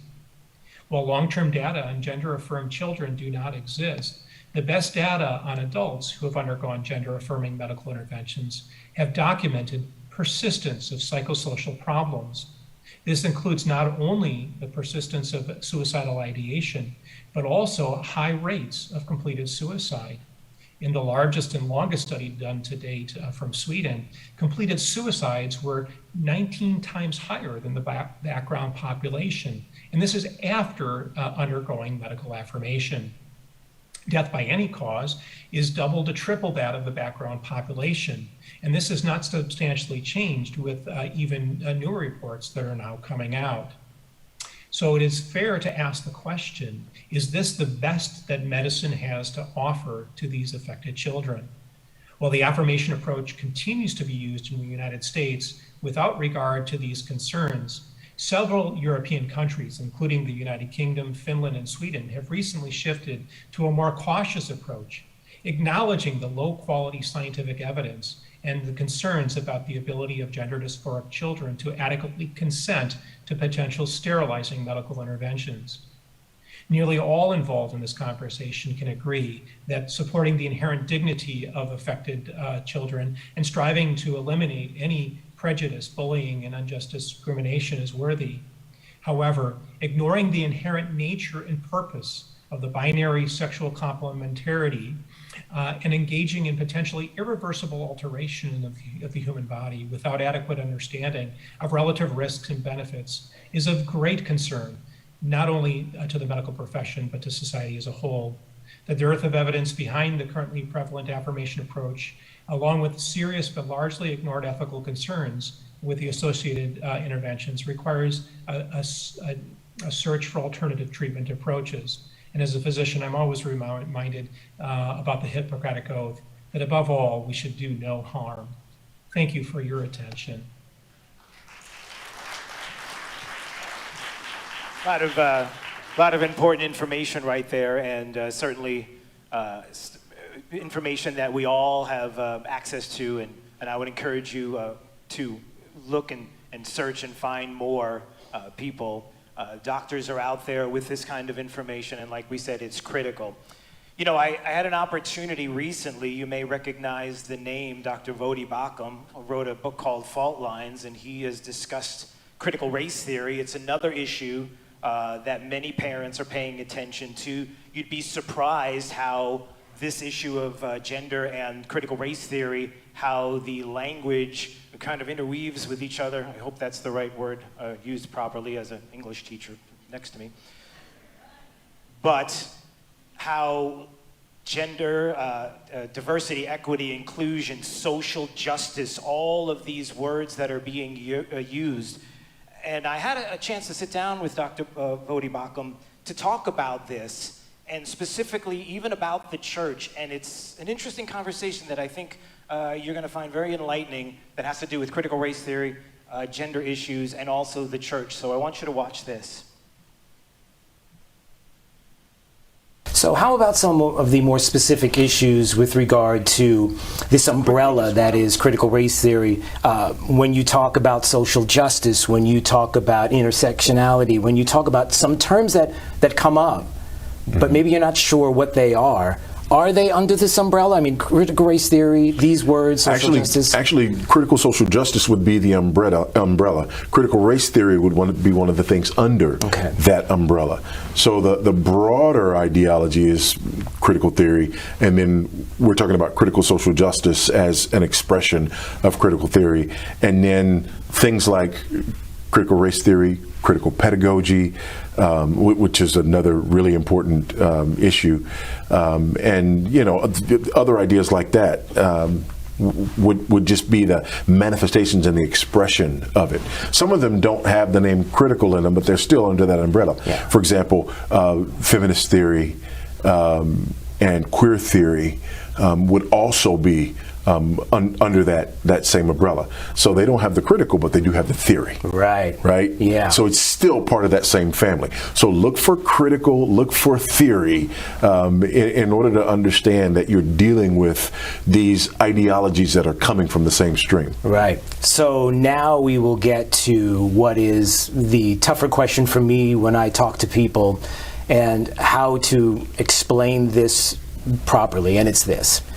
My concern has been that in the church family, that there are many people who do want to embrace critical race theory because they look at it on the surface as justice. Who doesn't want justice? Right. Who doesn't want all of these things? It sounds good from a good, wholesome place and a wholesome heart, and someone who has compassion. How could you not want to be a part of this? Right. The problem is that far too many times in our world we have people who will put something over the top of something and recreate the language to make it feel like it's compassionate, only to use our compassion against us. Exactly. That's my concern. Are you worried that the church is not willing to, number one, have this conversation from the pulpit? Number two, that the conversation that they are having is that they embrace it, something that is quite honestly destructive. Yeah, and I think what's happening is that critical theory, critical social justice has really tapped into religious ideas and tapped into ideas that Christians would hold dear. So for example, when you start talking about social justice, okay, we're all for justice. Justice in the social, sure. Racial justice, awesome. Equity, incredible. Anti-racist, yes. So what I'm seeing is that people are embracing these terms and these ideas that sound very familiar, right? Not realizing that they come from critical theory and critical social justice. So for example, when they hear social justice, they don't realize that social justice is by definition redistributive justice, right? They don't understand when they hear racial justice that it's based on the idea that injustice is not personal animosity. Injustice is not, the only thing that matters is we all get to the finish line at the same time, right? If people understood that that's what equity meant, there's no way that we are, about equity in that way. If they understood what social justice meant, what racial justice meant, there's no way. If we understood that anti-racism, right? Anti-racism is not the same as not being racist. Explain more about that. Okay. That's important. So Ibram X. Kendi, writes the book How to Be an Anti-Racist. Kendi makes it very clear that the opposite of racism is not racist. The opposite of racism is anti-racism. In other words, Kendi is arguing that racism is disparate outcomes. Racism is not about the heart. It's about disparate outcomes. A law can be perfectly written, right? A law can be perfectly constitutional and everything else. But if you have disparate outcomes, that law is by definition racist. So anti-racism is going to war with everything in culture that causes or allows disparate outcomes. How do you win that? You don't win that. That's the whole idea. You don't win that. You absolutely, you never finish doing the work of anti-racism. That's why Kendi actually proposed an anti-racist amendment to the Constitution that would establish a Department of Anti-Racism whose officers would be appointed and not elected.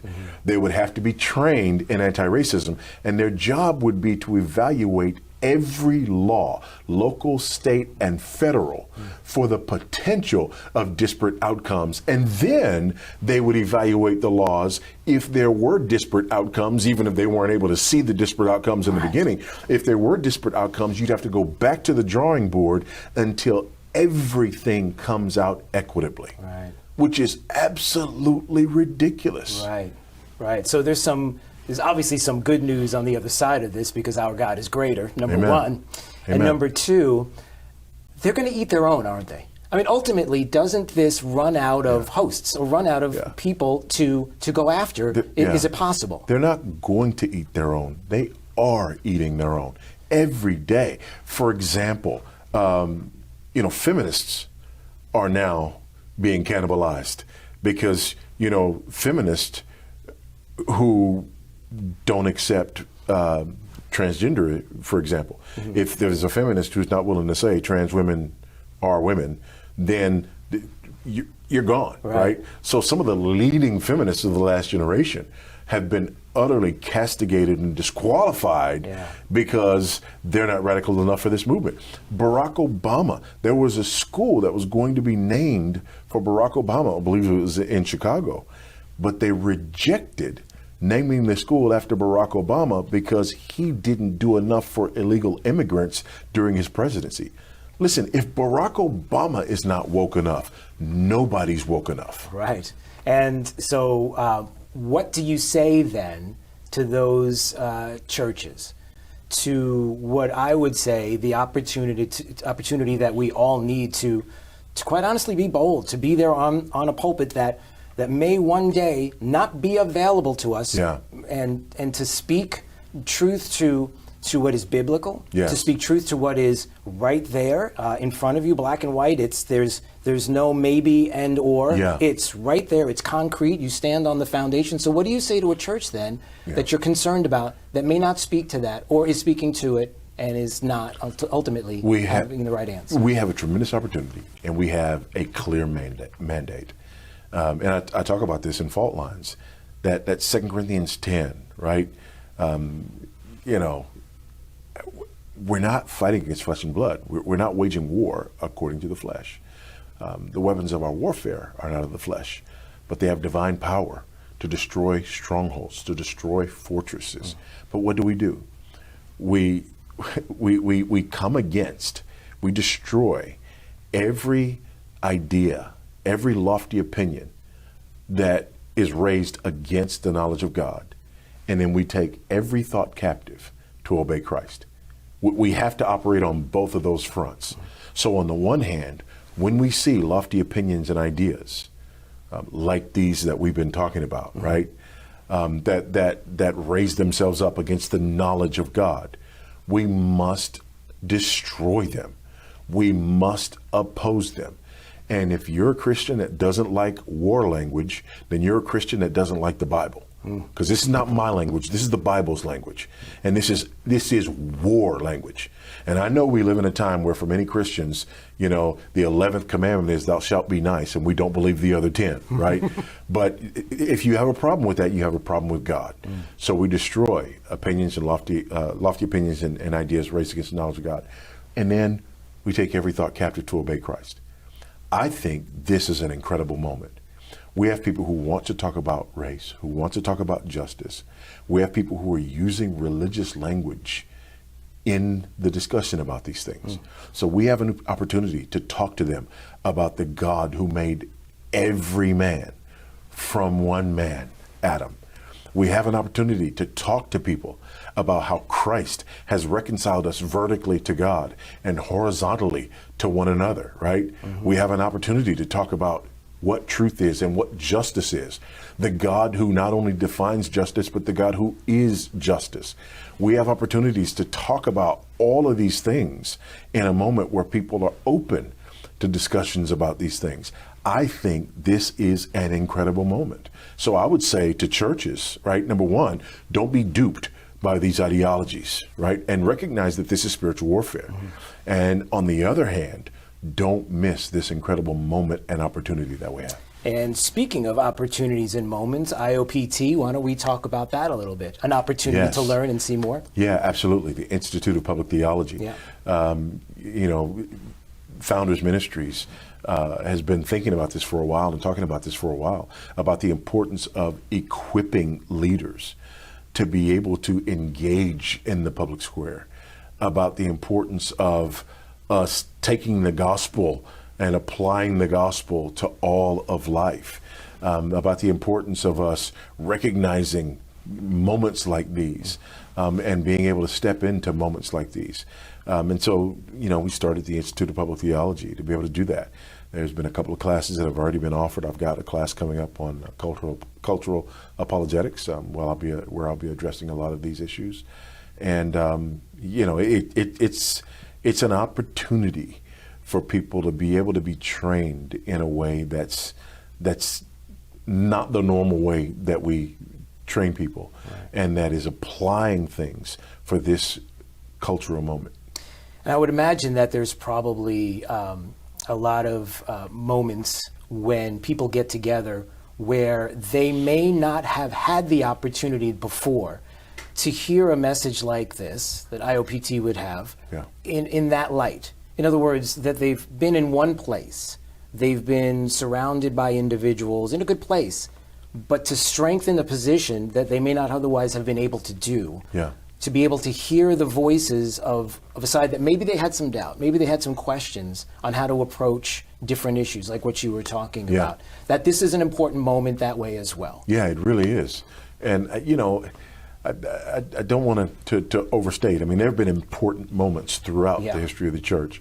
And I think every generation has its important moments. And I don't want to make light of, all of those moments that have brought us to this place, or the giants whose shoulders we stand on. But I can say with confidence that this is our moment. I can say with confidence that this is an historic moment, and that we need to be prepared for it. And we need to be equal to the task. Yeah, and I believe that we are, and I think that there are certain people that are put in positions at many times in our history where you look back and say, I don't know if there are better people that God could have put in that path at that moment in time, even if it was a tough one, than that person. And to look forward and to believe that the way that we're going to find and have people that will be cultivated, the Word of God there, the Bible in front of them, to be able to have that confidence and to boldly step out, is to be able to hear from people like you and others who will be able to manifest some of the words that they haven't been able to do, but haven't really known exactly where to go. And they will be in their communities, in their cities. It doesn't even have to be on a national stage. It could be right in your community right now, in your home. Yes, absolutely. And I think that's an important aspect too. It really is. And again, this is part of what it means to be a Christian, right? Christianity doesn't mean that we somehow escape the world. Christianity is about us being part of the kingdom in our moment, in our time, and about the kingdom advancing in us and through us in our moment, in our time. And so we do have to be aware. We do have to be, the watchman on the wall. Yeah. And we've got to prepare ourselves and understand the times. Now, you're not here all the time in the U.S. Zambia is where you are, is that right? Yes. What is it like there when you see, for example, they talk to you as being an American and they have their perspective of what they believe? I can only imagine by some of the media that is out there. As a member of the media stepping back in radio, I can look at some of the media and say, I'm not really sure that's representative of what everybody thinks. But quickly, I'd like to ask that question. Does that bother you or you worry about that? Yeah, at times it does. I remember when we first moved. We've been in Zambia for 6 years now. And I remember when we first moved, and I would listen to the news, BBC Africa, because I'm a talk radio guy. I was always a talk radio guy here, so I found BBC Africa, and they would be talking about America, and I just left there. What are these people talking about? It was surreal, to hear that kind of a presentation, and then to think, wow, this is what people think about America because these are the only sources that they have.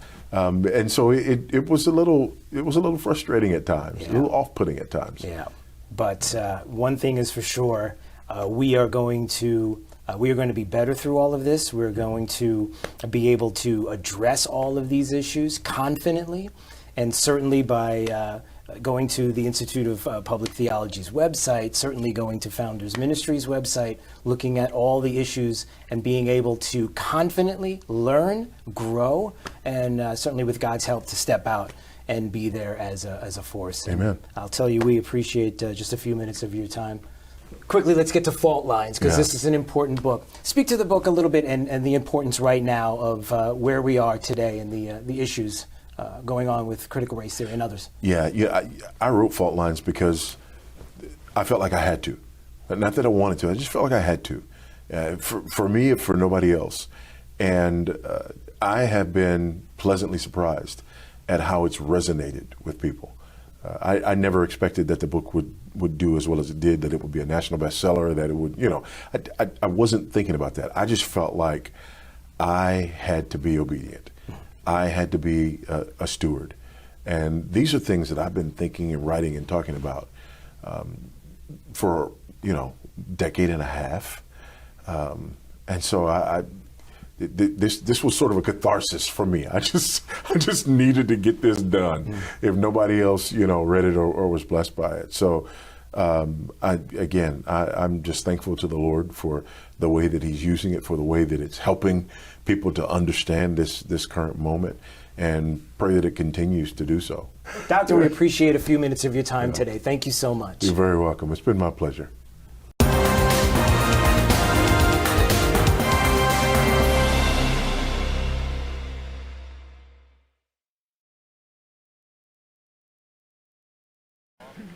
So as you can tell, a very important conversation with Dr. Bodhi Ibakum, and how important it is to learn more about critical race theory, how all of this ties together, and certainly what you can do, learning more about it, and obviously the church and what we need to recognize, and being bold and having the conversation like we're doing today. And we're so glad that you're with us today.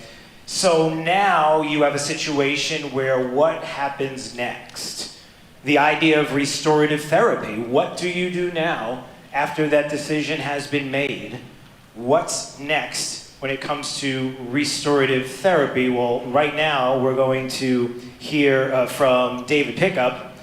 He is someone who has a private practice, and he is with the Alliance for Therapeutic Choice. And so this is, once again, a very, very important situation for you to hear about and see with regards to what happens next. There are things that can be done, so let's find out more as we hear from David Pickup. Thank you for letting me speak today. My name is David Pickup. I'm a licensed psychotherapist in Houston, Texas. I operate the only private practice in Texas that deals exclusively with unwanted same-sex attraction and gender dysphoria. My doctoral candidacy is focused on the scientific research exploring those persons who have undergone medical treatment who now regret their hormonal and operative treatment. As a Christian, I believe that good psychology can always be traced back to the inspired Word of God in terms of reflecting things like sound biblical designs for human beings, such as marriage between a man and a woman, and biologically based sex gender, which is male and female. The adults and children who seek therapy for unwanted same-sex attraction or gender dysphoria all believe that their issues are not genetic, but are caused by traumas and unfulfilled needs in early childhood, up to and including sexual abuse. Today, I'm going to tell it like it is, and my plan is to do this with truth and compassion. So can you imagine a boy coming into my office who is confused, heartbroken, filled with anxiety and depression because he feels like a girl, but is being given mixed messages from friends, schools, social media, and even some churches? Do you know what it feels like as an adult male to feel immensely drawn to being a woman for his whole life, but who has discovered the massive amount of trauma from his own parents and family environment, which consists of physical abuse, emotional abuse, and in many cases, sexual abuse from someone in the family or near the family? Now, imagine having those experiences and not being able to tell anyone about it since you were 5 years old. Can you imagine trying to get through life till you were 40 years old, being told by doctors and therapists that the only way to resolve your dysphoria is to take body-altering hormones and removing healthy body tissues, such as your penis and testicles, so you could, quote, be a woman? Can you imagine that? This and many similar and worse stories are out there, and yes, even among people of faith.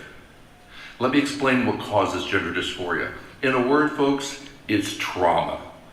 Every single boy, girl, man, or woman who you come into contact with, who has dysphoria, or who claims to be a person born in the wrong body, is dealing with a massive amount of repressed trauma. Yes, including LGBT activists who are stopping currently at nothing to force the world to believe in trans philosophy, for whom we should, by the way, feel much compassion as well.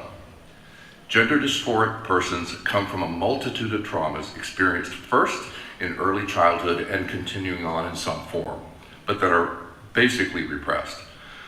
If you were to hear their stories of early upbringing, you would find them in broken families in which the marriage of mom and dad was chaotic, low stability of the family to provide physical or emotional safety, episodes of dramatic abandonment through divorce or death, other problems as well, parents with emotional problems, say from their own childhoods, that were never resolved, including narcissistic actions that would either parentify a child or seriously marginalize those children. There are not many healthy boundaries in these family systems or surrounding environments.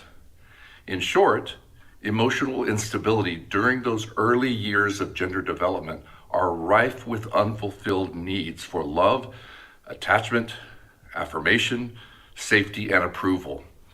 Considering these internal and external volatile experiences, it can actually be easily seen that, for instance, a small boy who has a terrifying experience or experiences of male role models, not enough love and safety from female role models, and added early abusive sexual experience, which is in most cases, not all, could become so traumatized that they spontaneously opt for the, quote, comfort identity of the opposite sex.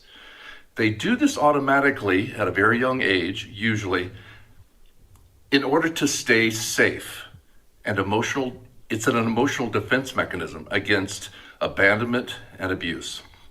I've known several boys who are so sad or traumatized that you can see them putting on mom's clothes and adopting her behaviors in order to, in effect, hold on to mommy.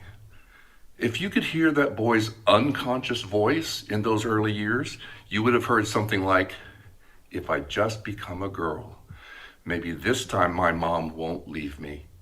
Maybe she'll love me. Maybe I'll be safe with dad or from dad." Folks, now you know what clients bring into our offices. Are you choking up yet? If you're not, I have a pretty good therapist I'd like to recommend for you. So now the question is, surely professional, educated doctors, therapists, and even church leaders can understand the truth of gender issues, right? Within the last decade, there has been an explosion of professionals who think of nothing to diagnose and treat dysphoria with life-altering drugs and removing body parts because they now believe that one can essentially be any gender with which they identify. And they've adopted these beliefs and treatments, don't miss this, without one shred of conclusive research that there is such a thing as a man born in a woman's body. In 2013, the professionals who created the diagnostic manuals that the world follows merely changed their positions about gender theory. They didn't accomplish any credible or exhaustive research. And now, in some clinics, a boy who insists he's a girl gets a simplistic evaluation, approval from a parent on a piece of paper, then goes to the doctor to get breasts and a vagina by cutting here and there. Sounds kind of grim. Well, that's what we're dealing with, folks. But that's not all the support he gets. Now, many US school boards give their support to these measures, who are backed by the LGBT political juggernaut, who now have activists in probably every school system in the country, certainly every major school system. Some of these school boards are intentionally keeping their plans away from parents so they can, quote, save the lives of children whose parents think there's something wrong with resolving dysphoria via psychotherapy and being true to one's biological gender. So let's turn to therapy. As I said before, good therapy is reflective of God's design. If God created them, quote, male and female, then there has to be a way to heal the traumas that have caused these issues.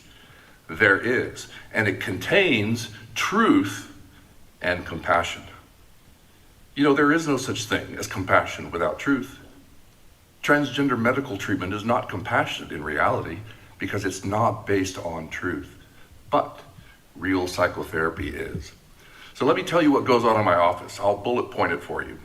When a child or adult comes into our offices, number one, we make sure that they want to be there, are not coerced, and that they believe in trauma causation, not genetic causation, especially since that has no conclusive research. But we respect their beliefs, whatever they are. Number two, we take a detailed and extensive evaluation of the client's emotional and family history. Number three, the trauma is revealed in this evaluation. We first make sure that the client is safe, either physically or emotionally, in terms of suicide ideation especially. It's always safety first and do no harm. Number four, for children especially, individual sessions are combined with family or parent sessions so these deep traumas can be healed over time, so that healthy boundaries are instituted, so that compassion and understanding rules in the home, so that support systems from churches, extended families, or even professionals can help in the home, especially with those healthy boundaries. Number five, primarily, a therapist is there for the child, or the child inside the adult who's experienced so much heartbreak, delusions, and unmet needs during their lives. Through processing emotions, especially through the new forms of therapy that have just arisen, sessions involve actual resolution of underlying issues and the automatic or significant reduction of dysphoria itself, something much of the modern world will not reveal to you. until now. Real therapy, compassionate therapy, is ultimately about the rise of the authentic and secure, biologically gendered self. I believe this just happens to fit into God's design for what it is to be male or female. In fact, clients at the end of their therapy will express how good it feels to resolve their body issues, that their depression and anxiety has lifted, and that this is their authentic self as they're experiencing it now. These expressions of clients mirror the research as well that states about 80 to 90% of dysphorics resolve their dysphoria by their late 20s anyway. So, what are we to do? What are you to do if you're a parent facing a school board, or if you're a person dealing with dysphoria issues, or if you're a church leader who's facing these issues? Those dealing with dysphoria, there is help and hope for you. Take an assertive step and check all the research and the therapists who know the truth. Ask for people to help you who are trustworthy. Parents, is there anything you're going to do other than stand up and fight for your children? Stand up to your school boards and insist they give you solid evidence for what they believe, and then hear your voices with your evidence as well. Church leaders, the world is such that you're going to have to speak up. I don't believe there is anything gained by waiting any longer. You really have nothing to fear if you are in fact in a relationship with God. Also, for those of you who are therapists who know the truth, there is training for you, quite extensive, successful training for you in these methods that work. You can just ask me. Finally, imagine a world shortly to come to pass in which LGBT theories and practices have become completely accepted within the fabric of all societies in the name of love and tolerance. What's left then? I'll tell you what's left. Only about 3 issues at that point: pedophilia, sex with animals, and sex with anyone in or outside marriage. You haven't heard? There are already associations in this country that claim the freedom and love to have sex with anyone you choose. There are already places one can go to see humans having sex with animals and promote this. And there are already man-boy sex associations begun in this country. What are their primary reasons for doing this? They're the same old ones, just 2 basically. All pleasure is good, and I was born this way. It's already happening. My hope is that all of us will indeed be people of truth and compassion. Thank you again for letting me speak to you today.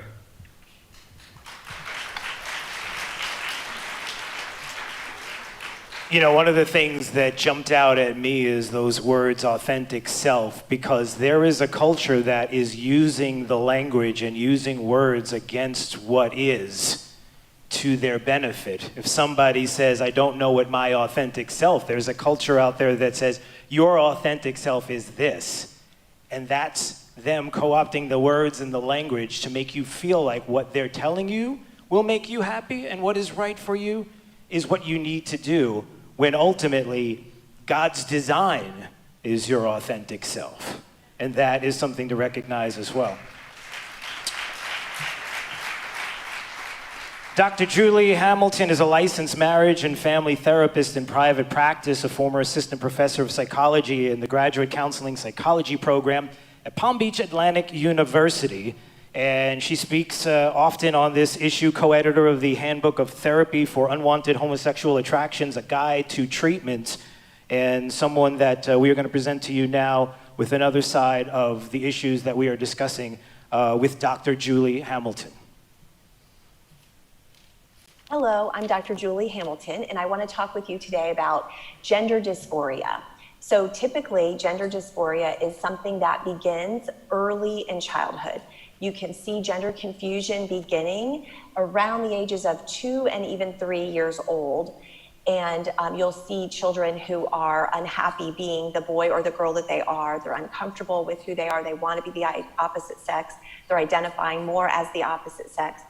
Now, I will say there are some teenagers who will begin to have gender dysphoria or to claim a transgender identity later in the teen years, not having had signs of it early on.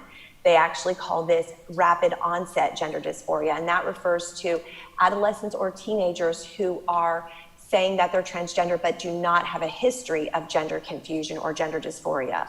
These often are, it's more of a passing phase for them, although at the time it feels very real.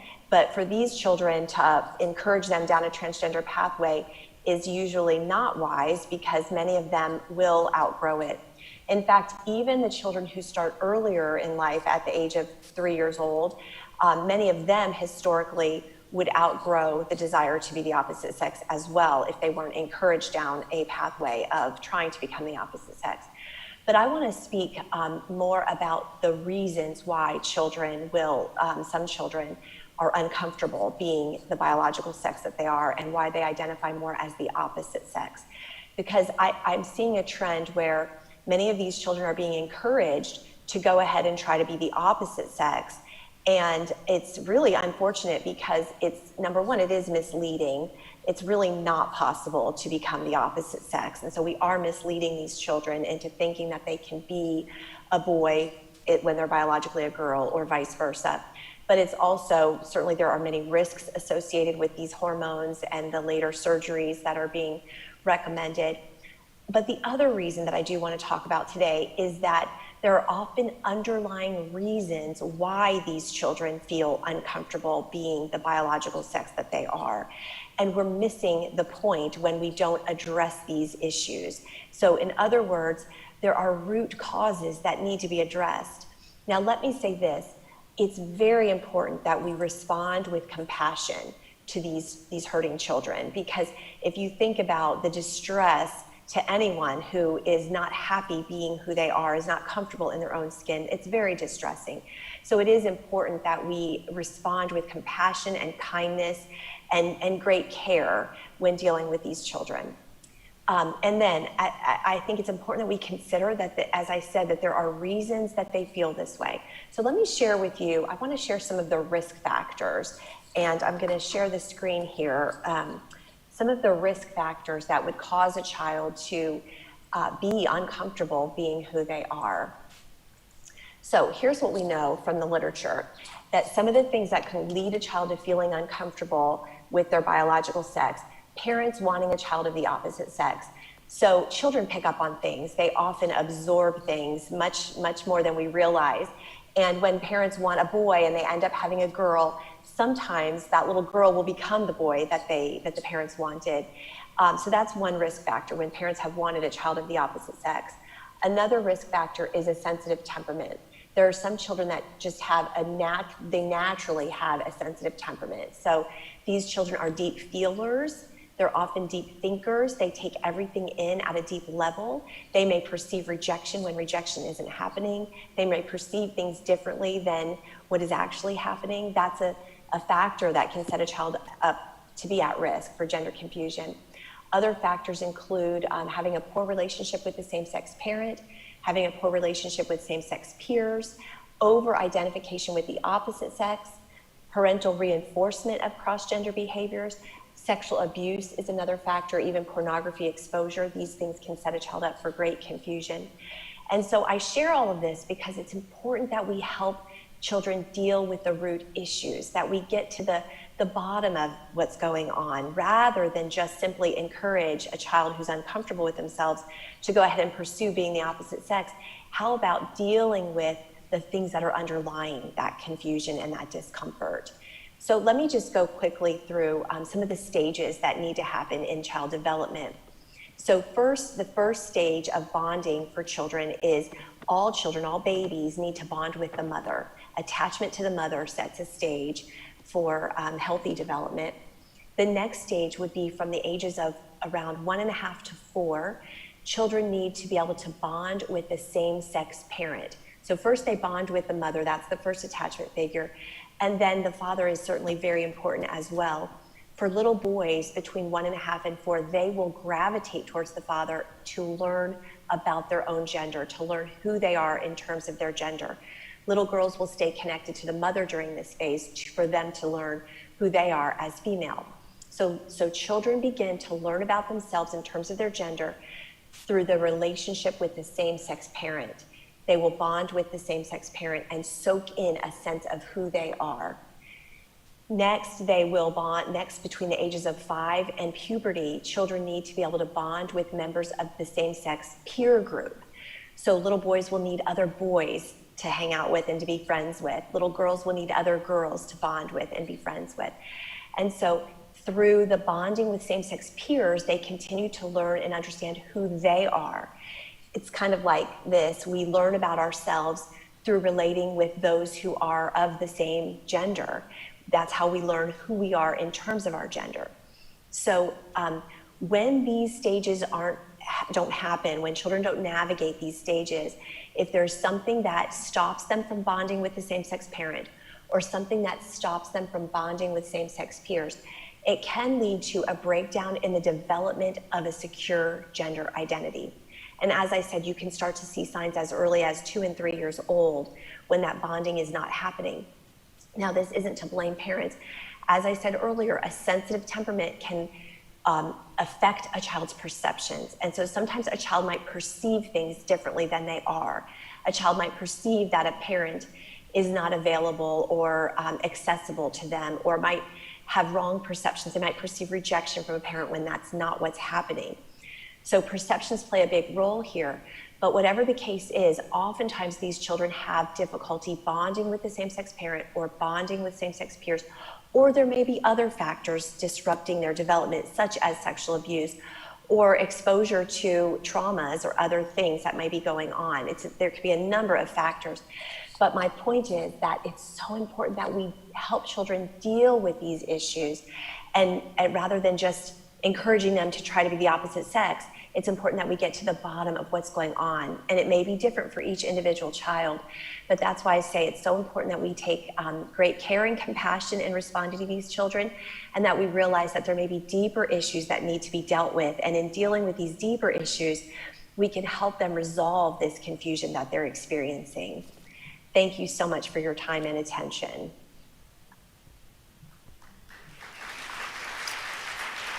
And certainly, as you can see, the medical community, there are individuals who are looking at these issues, have answers to these issues. So it's so important to see that and recognize that.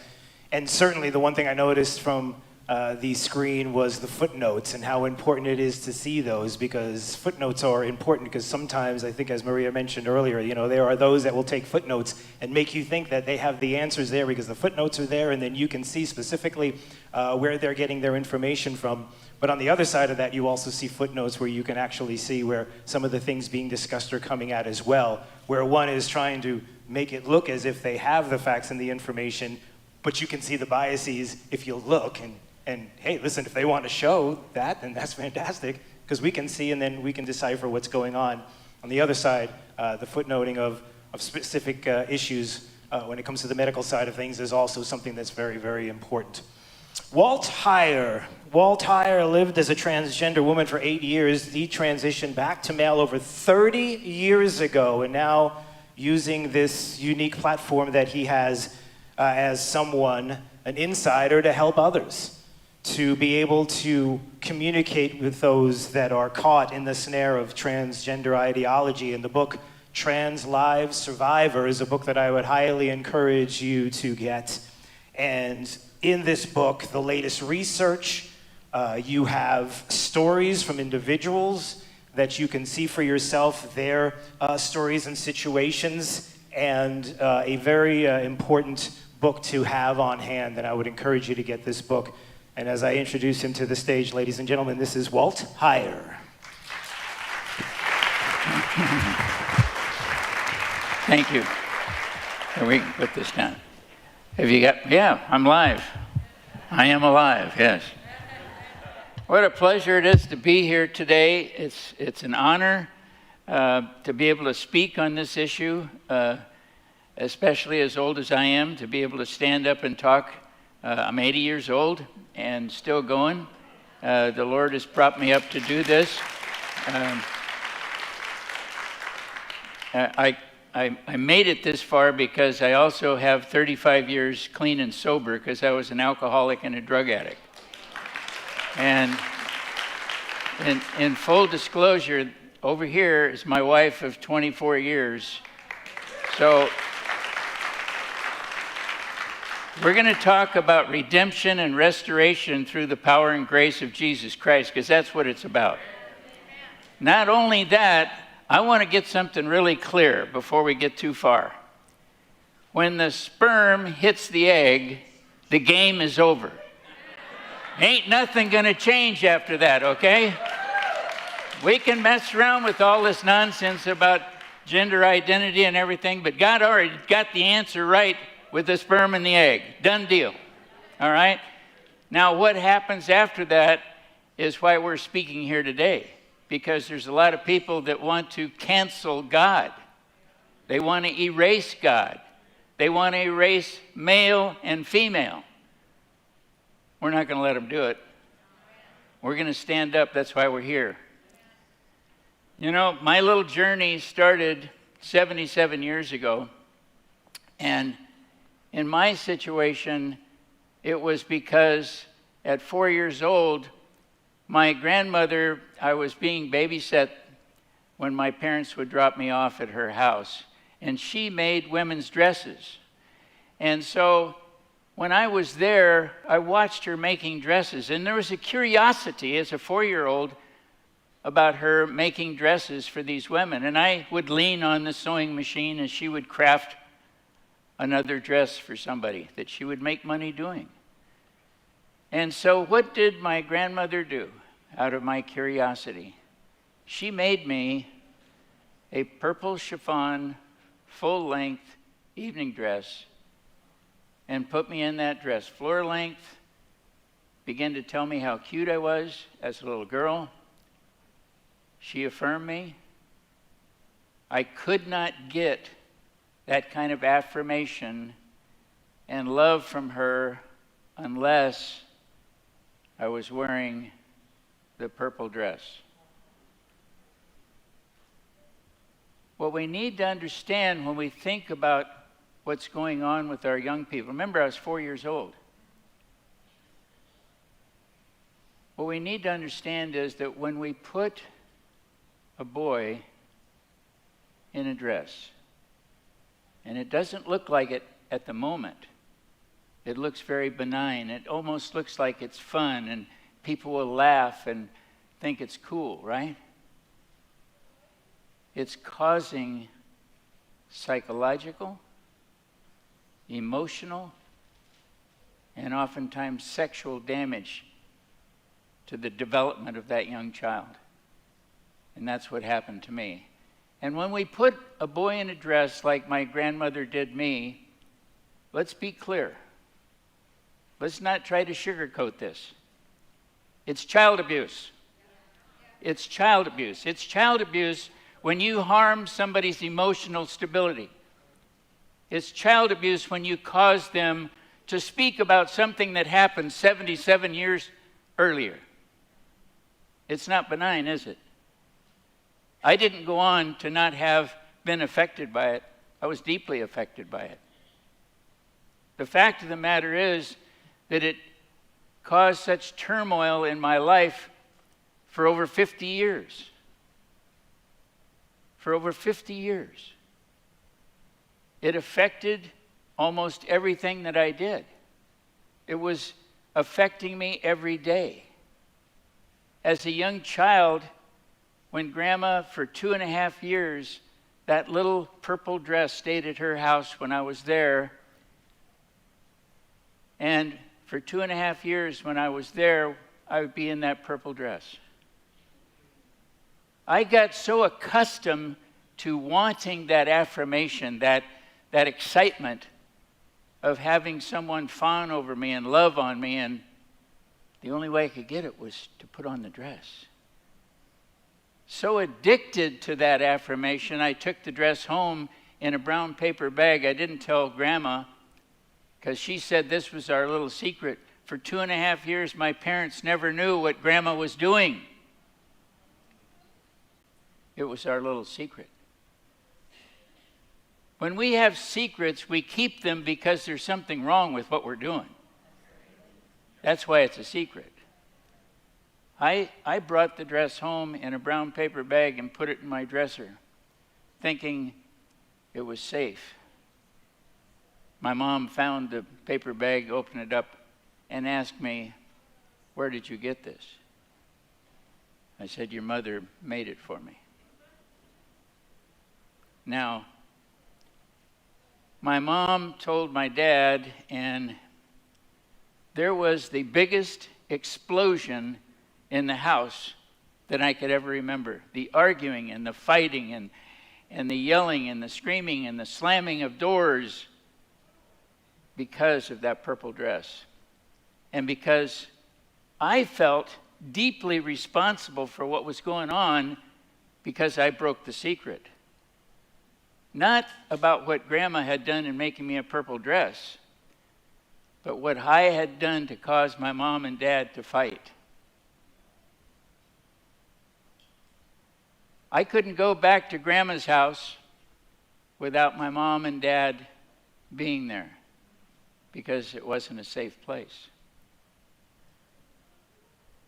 I realized after that, when I would go to bed at night, this confusion, the emotional and psychological confusion caused by that dress, as a little boy at 6 years old, I have to cry myself to sleep because of that purple dress. My dad was a cool guy. He was a jiu-jitsu expert. He was a part-time police officer. Everybody loved him. He was a salesman. He was just a dynamic person, a great guy. But he was so traumatized by that purple dress. My dad was traumatized by the purple dress Grandma made that she put on me, that he took to using a hardwood floor plank across my bare butt to discipline me. And he put welts on me. Not because he was a harsh, bitter, or abusive father. It's because he was scared of what had happened to his boy. He was traumatized by what my grandma did. And it resulted in me having a real red butt for a long time. He would hit me so hard, and at first I would cry so deeply from the pain. I wanted him to stop. I just wanted him to stop hitting me. And I came up with the idea, if I just didn't cry, maybe he would stop. And I remember just bristling with absorbing the pain and hurt. I didn't cry. And he was perplexed by this, I think. And he eventually stopped hitting me. And he no longer did that. But he was deeply hurt. And that's what's important for us to understand. That purple dress hurt my father. That purple dress hurt the relationship between my mom and my dad. That purple dress hurt my relationship with my mom and my dad and my brother. And my brother, to this day, still doesn't talk to me. We're talking about things that last a lifetime. These are not benign. They're not little simple things you're going to get over in a couple of days. I've had parents write me and say, "Can you just call my son and tell him not to do this anymore?" Don't I wish I could? Don't I wish I could? There's damage done. And this consequential thing, the purple dress causing me to get hit with a hardwood floor plank, was not over. It was not over. My dad's adopted brother, Uncle Fred, because I was wearing a purple dress, decided, he was in his teens, 18 or so, decided that I was now fair game to be sexually molested. Okay. The purple dress, the hardwood floor plank, and sexual molestation before I'm 10 years old.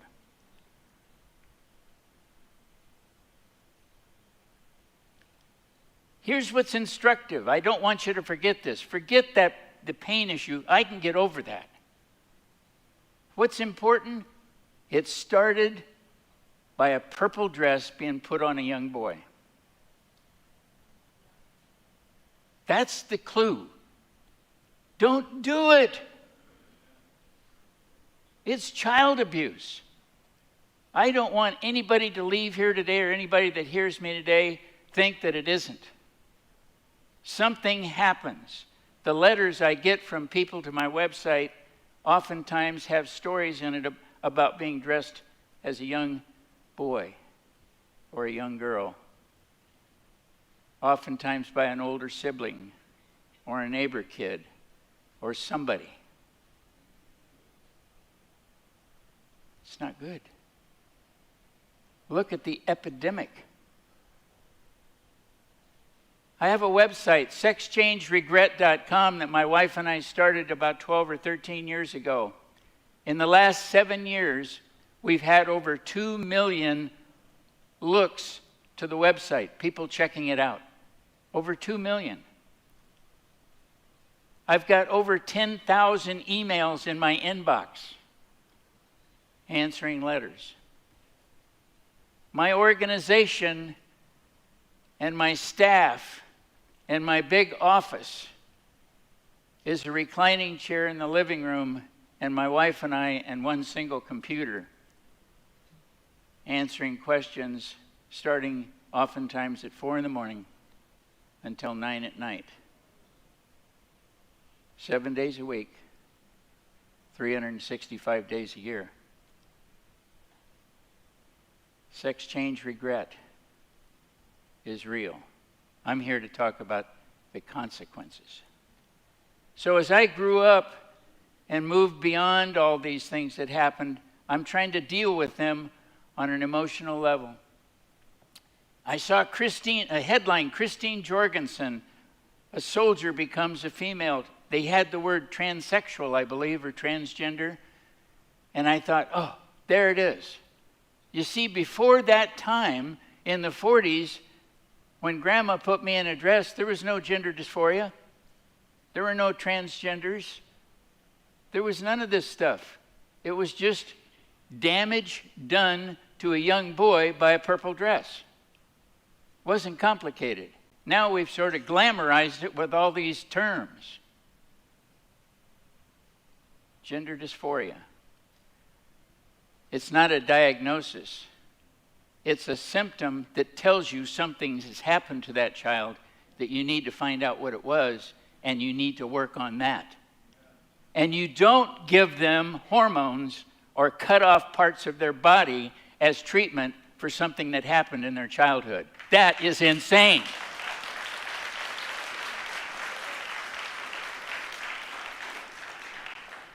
Therapists who put kids in jeopardy by telling them they have gender dysphoria when they've been diagnosed with bipolar disorder, schizophrenia, PTSD, child abuse, are only causing more destruction in their life. And is it not? Transgenderism, by its own definition, is self-destructive behavior. You have to destroy who you are by using hormones, changing your name, erasing who you are to take on some other identity. And let's face it, you cannot change genders. No one yet has ever biologically, no doctor, no surgeon, nobody has ever changed a man into a woman or a woman into a man. Yeah, I will admit, you can make that look like it happened, but you cannot manufacture what God has already done.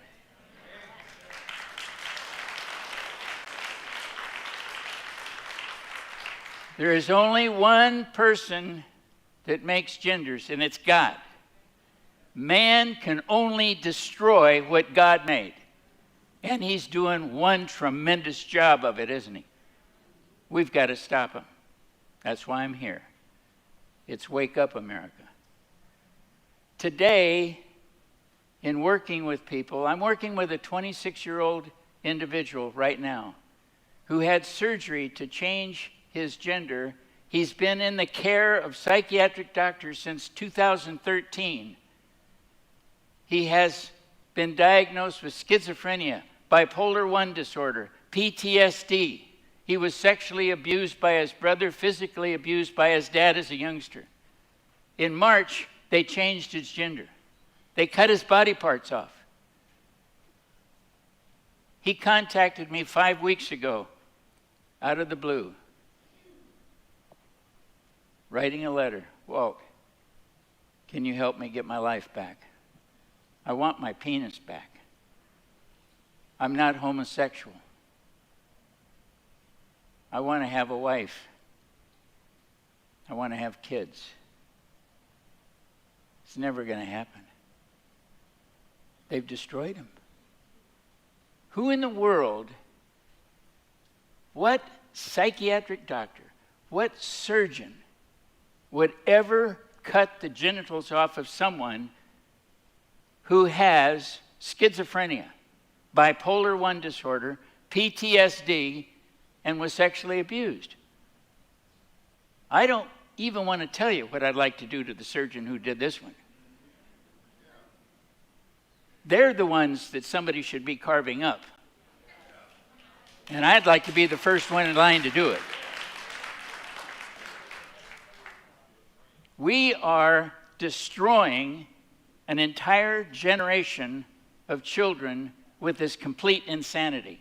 Telling kids they can change genders, they can't. They can change their persona, but don't we need to look down and find out what is causing them to not like who they are? Find out what has happened to them? Because something's happened to them, ladies and gentlemen.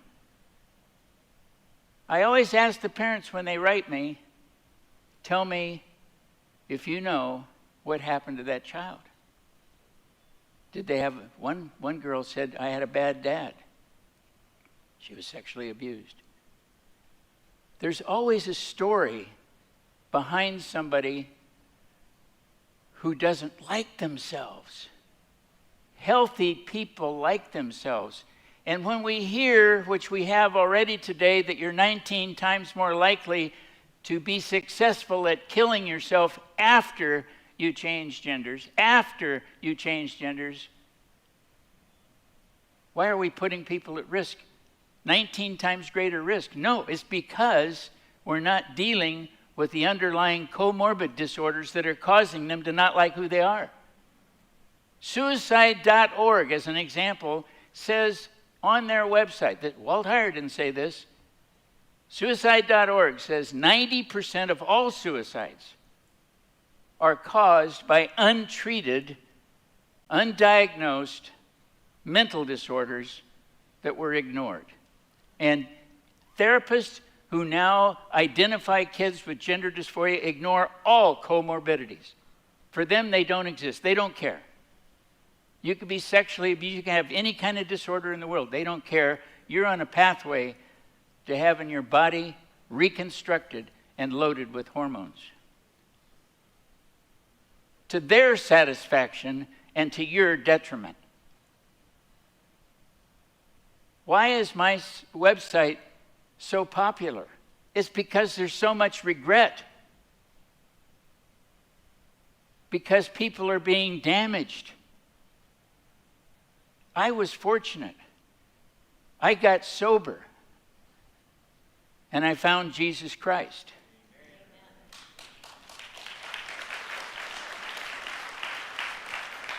It was during a time when I was at the recovery center in San Mateo, California, in a women's recovery house as Laura Jensen,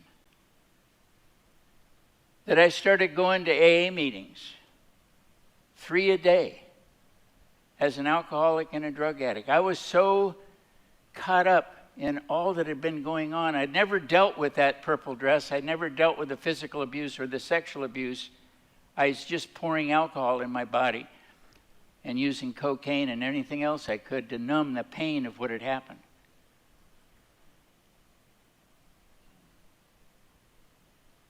here I am at a recovery house. And I came to a point to where I was so demoralized by this, just being in there and recognizing I'm sitting around looking. I'm a transgender woman. Where did I come from and how did I get there? I can tell you, most amazingly, when I was in my 20s, I started working for the aerospace industry. And I'll come back to the recovery house. I was working for the aerospace industry and I was married previously to another gal. I was an associate design engineer on the Apollo space missions, working on cryogenic connectors and writing NASA specifications for the Apollo space missions. I had still been struggling, and at those times still dealing with my alcoholism. I was still performing and being able to produce as a man because I hadn't transitioned at that time. I was also working I transferred my job and went to work for American Honda Motor Company. I was the national port operations manager. I had 2 parking places, I had unlimited expense account, and I had a fabulous income. I was married with 2 children. But I was drinking heavily. I was using cocaine. And I decided that I'd go to a gender specialist. A gender specialist. You know who they are. We've heard about them. They know everything. They don't make mistakes. They're the brilliant ones in the room. The guy that I went to is Dr. Paul Walker, wrote the original standards of care that they use today called WPATH. That was my therapist, Dr. Paul Walker. He wrote and designed those standards of care in the late 70s. I went to him and he diagnosed me with gender dysphoria. He said you need hormone therapy and surgery. I'm the national operations manager for American Honda Motor Company. I'm married and I have 2 children. You need surgery. You need hormones. There were no Walt Hires out there shouting, "Don't do this, the bridge is out, you're going to go over the cliff." No, there was only one voice. Do it, do it, do it. In 1983, after 2 years of hormone therapy, after 2 approval letters to undergo surgery, I went to Dr. Stanley Biber in Trinidad, Colorado, who performed what they call sex change surgery, which is not sex change surgery at all. It's just body mutilation, rip the person apart, and leave them to their own devices to figure out what to do with the damage they've done. Because they don't really care. They've got their money. They've got their Mercedes-Benz. They're going down the road. You figure it out. I, at that time, notified Honda. I was terminated immediately. They put all my stuff in a box, ushered me to the guard gate, out the door. Within 3 months, I was divorced, living in a park in Long Beach, California, with my face down in a pile of vomit as an alcoholic.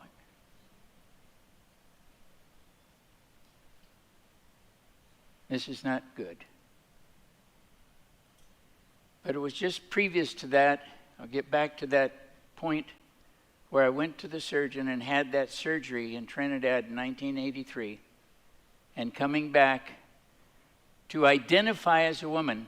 You're not a woman. Sorry. Sorry, Bruce Jenner. You're a man, not a woman. Sorry. Can we be honest about these things? Why do we have to tiptoe around and say, "Oh, that's a woman"? No, it's not. I told a friend of mine, Bill, I said, "Bill, you got to call me by my right pronouns." Now, Bill I had known and worked with for years. I love the guy. He says, okay. He says, I got it. He says, I'm just going to call you Wacko. You know, that was absolutely perfect. That should be the new pronoun. I want to endorse Wacko as a new pronoun for all of this nonsense. The insanity. Yes, the people are hurting, but why do we send them off into this direction, cut their body parts off, and then tell them they're something they're not? Is that not the most hideous, ridiculous thing I've ever heard of? Why do we have to lie to people? Why do we have to tiptoe around and not tell them, sorry, it didn't work? Biologically, you didn't change. And I have a document in the San Mateo Superior Court from my surgeon who stated to Superior Court that you cannot biologically change a man into a woman. It's written, it's there, it's published. It doesn't happen. We shouldn't be fearful of saying you didn't change because they didn't. You can change your persona, your outward appearance. You can change the way you act and behave. You can't biologically change who you are. God did that. He is the creator of man. Surgeons don't create genders. So when I came from that recovery house and I started going to therapy like I really needed to do, and I was seeing a psychotherapist in Pleasanton, California, and I'm going through all these steps. If you're familiar with Alcoholics Anonymous, there's 4 steps, 1, 2, 3, 4, there's 12 steps. I was on the 4th step. I was supposed to go see the therapist and tell him about all the things that had happened to me, the sexual abuse, the emotional abuse, my story. I had it written down on lined paper. I sat with him in his office in Pleasanton for over 3.5 hours one Saturday afternoon, just regurgitating all of this stuff about what had happened. And at the time, I was sort of living partly as Laura, partly as... And we stood in the parking lot, and the flames began to consume that yellow paper with all that writing. A gentle breeze picked it up, and you could see the yellow paper disappear in a cloud of smoke. It was cathartic. They were gone. We had dealt with them. And he says, come back to my office. We're going to pray about what had just happened. Well, true confession, this guy is one of these people that prays for like 45 minutes. And I'm thinking, I'm not sure that I want to go back and pray. I'm good for 30 seconds. True confession. I'm just kind of a speedy prayer guy. And I knew I was in deep trouble when he said, come and let's pray. And I thought, I'm probably going to fall asleep. Something's going to happen. I'm going to fall over and hit the floor. I don't know. So reluctantly, he had been so kind. I went back to his office. We sat down opposite each other. And we started to pray. Well, he did. And he prayed. Yeah, he prayed. Oh, yeah, he was still praying. And he was still praying, I'm telling you. He was going to pray. And at some point during that prayer, I sort of lost consciousness. I couldn't hear him anymore. What I saw was an image of the Lord Jesus Christ coming toward me, all clothed in white, coming down like this.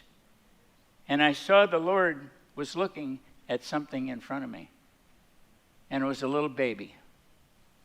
I looked at the baby. It was me. The Lord was coming for me. During that prayer that was going on, all I could see was the Lord coming and picking the baby up. The Lord picked that baby up and held that baby. That baby was me. And he turned to me and said, you will be safe with me forever. and he disappeared. At that moment, I was redeemed and restored by the Jesus Christ, so that I could come and give my testimony to you today. Nobody changes gender. This is insanity. I'm called to speak out on this, and I will continue doing it as long as I can. As my pastor told me, Walt, you know, at your age, you got 1 foot in the boat and 1 foot on the dock, and the boat's about to leave, so you better get busy. So I have been working with people and working with my wife. We have written 7 books. They're all really good. Probably English teacher wouldn't like the way I did it because I failed English, but you know, there's a few words in there you can probably translate and make some sense out of. And so we have been blessed to give this message in person in Hong Kong, Santiago, Chile, Spain, Canada, New Zealand, Australia. We've done documentary films in Russia where I'm amazed that I asked one of the producers when I did a show for RTTV for Russian television, I said, why has Putin let me stand in front of the church and speak about Jesus on a Russian film?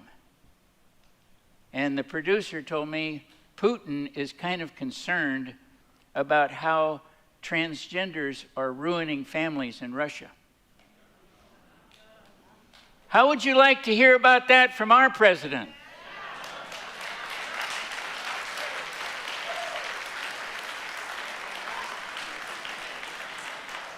There's a zinger. When somebody like Putin is worried about it, whoa, huh? Amazing. I love y'all. Thank you so much for allowing me to come and share this message. God bless you. Thank you.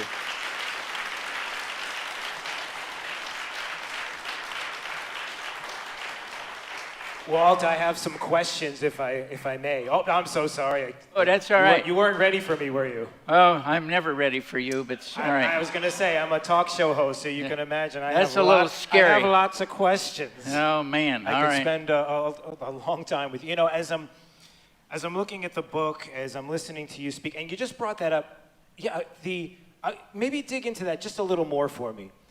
You've traveled, you've visited with people across the globe. Sometimes we feel like we're in a bubble. Right. Like we're the only ones that are having this issue. It's amazing how politically or ideologically speaking, sometimes we need to get out of that bubble to see that everyone has a situation across the globe like this where people are hurting. Can you describe just a little bit more of that? How when you've been in touch with people, what that interaction's been like? Yeah, and then when we went to the Czech Republic and we were in Prague, and I was invited to speak there. I spoke with, I was sitting downstairs with a group of people who do the surgery. Can I say this? What I don't hear is people in other places, other countries, brushing you off and saying you're crazy. This is, you need to go. What I hear are people that want to listen. What I hear are people that see it themselves. What I hear is that people are reaching out. I don't hear you being rejected. Quite the contrary. I'm hearing people saying, you need to come in. You need to come back. Yeah, absolutely. And I hate to actually say this, but I have had more documentary films and more appearances on Russian television fighting this than I have in the U.S. And it's hard to believe. Because Putin is really concerned about it. And here we have such a powerful lobby group that my wife and I have been in the limo on our way to more than one time to a television station, Channel 7, I believe a couple of times, and to some popular talk show hosts on television. They would turn the limo around and take me back home when they learned that I wasn't going to give them what they wanted to hear. They canceled me. I will say that I truly believe in my heart that in this country right now, we are talking about anecdotal situations and specifics when we talk about politicians, because I don't believe the rest of the country believes the same way that the culture believes. I honestly believe in my heart that this country believes quite the opposite. They just haven't had that opening and the chance to hear from people like you. I don't believe that's the case. Yeah. Oh, okay, let's see where else I want to go to. You know, going back to your time from the time of the purple dress to the detransitioning period, and I'll say this for a reason and I'll explain in just a second. Was there ever a moment in all those years where anyone at all stepped up to say something at all to you about this in a comforting, loving way, to say, I think we need to go in a different direction, as opposed to the anger and things that people may have been saying about you? Was there ever a moment that anyone stepped up at all? No. I got to tell you, we're all kind of afraid to talk to people who are struggling because we don't know what to do. Because we don't know, many of the adult men that we see who are married and had children, who have left their wife and run off to wear a dress, are suffering from autogynephilia. How many people ever heard that word before? Raise your hand. See what I mean? 2. Autogynephilia probably accounts for 80% of the adult men that I work with. What is autogynephilia? A man puts on a dress, puts on lipstick, his high heel shoes, looks in the mirror, and what he sees in the mirror is the object of his sexual affection. That's his love partner. He doesn't need a man, he doesn't need a woman, he just needs to be in a dress looking at himself in the mirror. Autogynephilia. It's a sexual fetish disorder.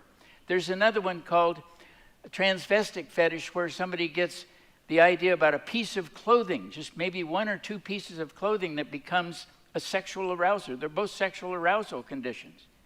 And so they're really not transgender. They really never had gender dysphoria.